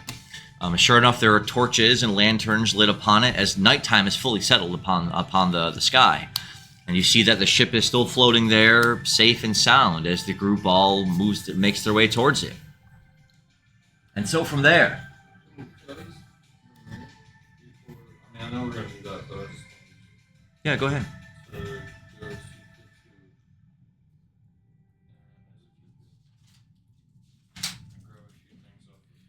So from here, the group will head west through the channel to get to Rolandus, another deep, sort of hidden castle stronghold, but this one populated by hundreds or even thousands of dragon knights, and all of their dragons amongst them. Their leader, Denif, the ancient dragonkin master knight himself, the last general of the armies of Hamlina. And upon arriving there, you'll have quite the mission out in front of you to dispatch him. And then from there, you will head to Hamlina to see things done once and for all. But will they even make it? What dangers will be in store for them upon their arrival? And Stevie Mill's powers waning in this plane, how will he be able to help them in the future? Well, we'll find out all those things next time. I want to give everyone some experience for finishing up tonight. I want to give everyone 50 plus a D20 experience. It's gracious gravy. Ethan got it too. 10. And 11. 12 plus 50. Yes. We'll also give everyone 4d10 experience. Yes. What comes after 49? 40-10. 40-10. What about room 40? Room 40's dust in your mouth? Wow. Is this 3? Well, I'll keep it on. 3.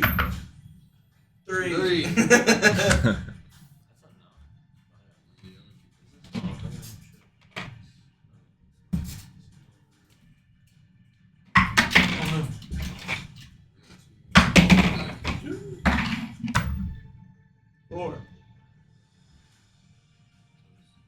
I still have. How do y'all feel like doing a raid tonight? Yeah. Jeez. Oh, I think that's a board slot. Yeah, he might have just left earlier. Who? That's Laura. I don't see him on here now. Okay, I see him. Yeah, he might have finished. 10! Hit my forward. But I see another another group called Feast of Dice. Have you guys heard of Feast of Dice? Yeah. I have not. We're gonna find out this time. Oh, it's minutes to midnight! Minutes to midnight! Y'all have 1 minute to roll as many d20s as you can. You will get a bonus for every 20 rolled. A 20! That's 1! 20! That's 2!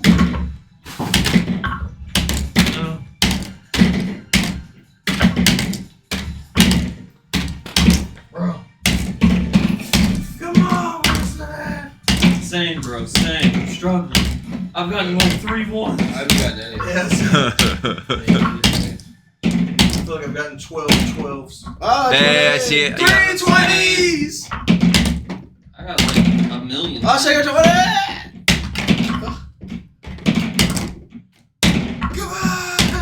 Bro. Oh, they're 20! I got one, yes! It is time. Oh, 20! Woo! I I will give you a rave point for every 20 that you rolled. The team skill is completed! Team skill complete? Really? Hey! Let's go! Team skill 15 cheer. What is the dice roll for Let's cheer? 1d6 rate points. No, the cheer itself Oh, is yeah, a dice cheer. roll. We didn't. That is a no. It's a cumulative one. If there's one person, it's a D6. If there's 2, it's a D8. If there's 3, it's a D10. 4 or more is a D12. Well, I'm sorry. 4 is a D12, and anything more than 4 is a D20.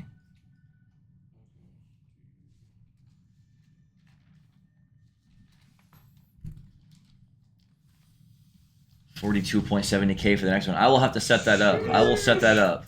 So it's a cumulative. So it's cheer. Let me get my last D10 roll. It's 1d6 for one person, 1d8 for 2, d10 for 3, 4 for 12. And more than anything more than That's the 4. 15. Anything more than 4 is a 20. So there should be the 16. Was there an MP cost? Or daily? Yeah, 3 a day. Got to set a cost on that. No, my phone just died. Oh, Oh! poor guy. That's not Still on 2%. My phone's a 64 because somebody plugged it up for me. Thank you. All right, y'all. Oh shit! Let me see that. That is all Oh, we didn't. the We didn't roll. 4010s. I just finished the last. Yeah, I just put it in robots. Okay. That is all the time we have for tonight. Thank you all so much for hanging out with us in the PM shift here at Marvel Freaks. We'll be back tomorrow night for the session 0 of The Legend of Versaren. Super excited about that. I cannot wait for that to start. And we'll be doing making our characters, getting everything set up. And as you see now, the party tonight has a big task ahead of them. Headed to Rolanus to try to take care of this last great general of Hamlina. Will they make it? Will they get there in time? Will they be burned with dragon fire? Will they even survive? We'll find out all of those things and more next time. We're gonna raid Feast of Dice. We're gonna raid Feast of Dice. They are playing some 5e D&D right now. So y'all, I want if you guys haven't followed them yet, when we jump over there, I'll give you a rave point if you follow them. Are you ready? 1 ready to raid. 7 ready to raid. Let's go. 8 ready to raid. It's only viewers. Let's go. Let's go. Let's go. Full raid. Remember, tell them to roll it again. Drop those dice in the chat. Show your love for some sweet D&D players. We love you, and we'll see y'all next time. Next time.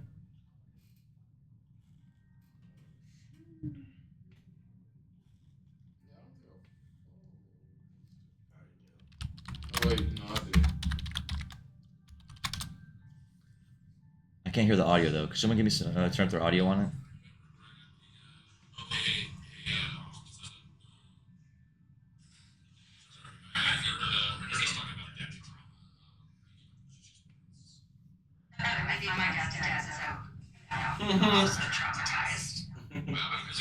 Oh, you getting the siren's whistle off of mine? Okay, well you got it. Roll the trauma again. My God, I gotta get that.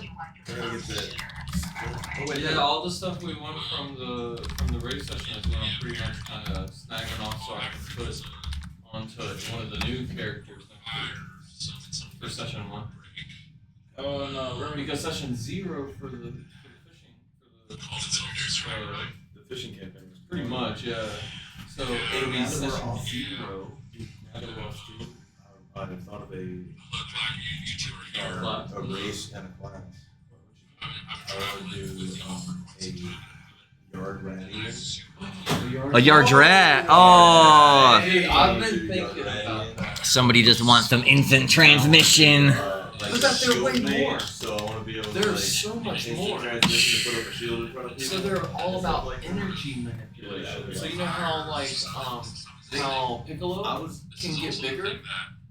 I was Yeah. just with you earlier. Yardradians can also do that. They have size growth. And Just by birth, they have healing, instant transmission, cloning, and gigantification. yeah, Just by being a yard rat. just off rip as innate abilities. Yeah, Yeah. dude, they're nuts. Freaking And then insane. like, that's how when Vegeta went to go study under them, he fucking he learned more than what Goku learned. Like he perfected instant transmission to where he don't even have to put his hands up to his head. Right. He just boom. Yeah. Sends music on. Yeah. Jimizu was that guy. Was the one that they fought in the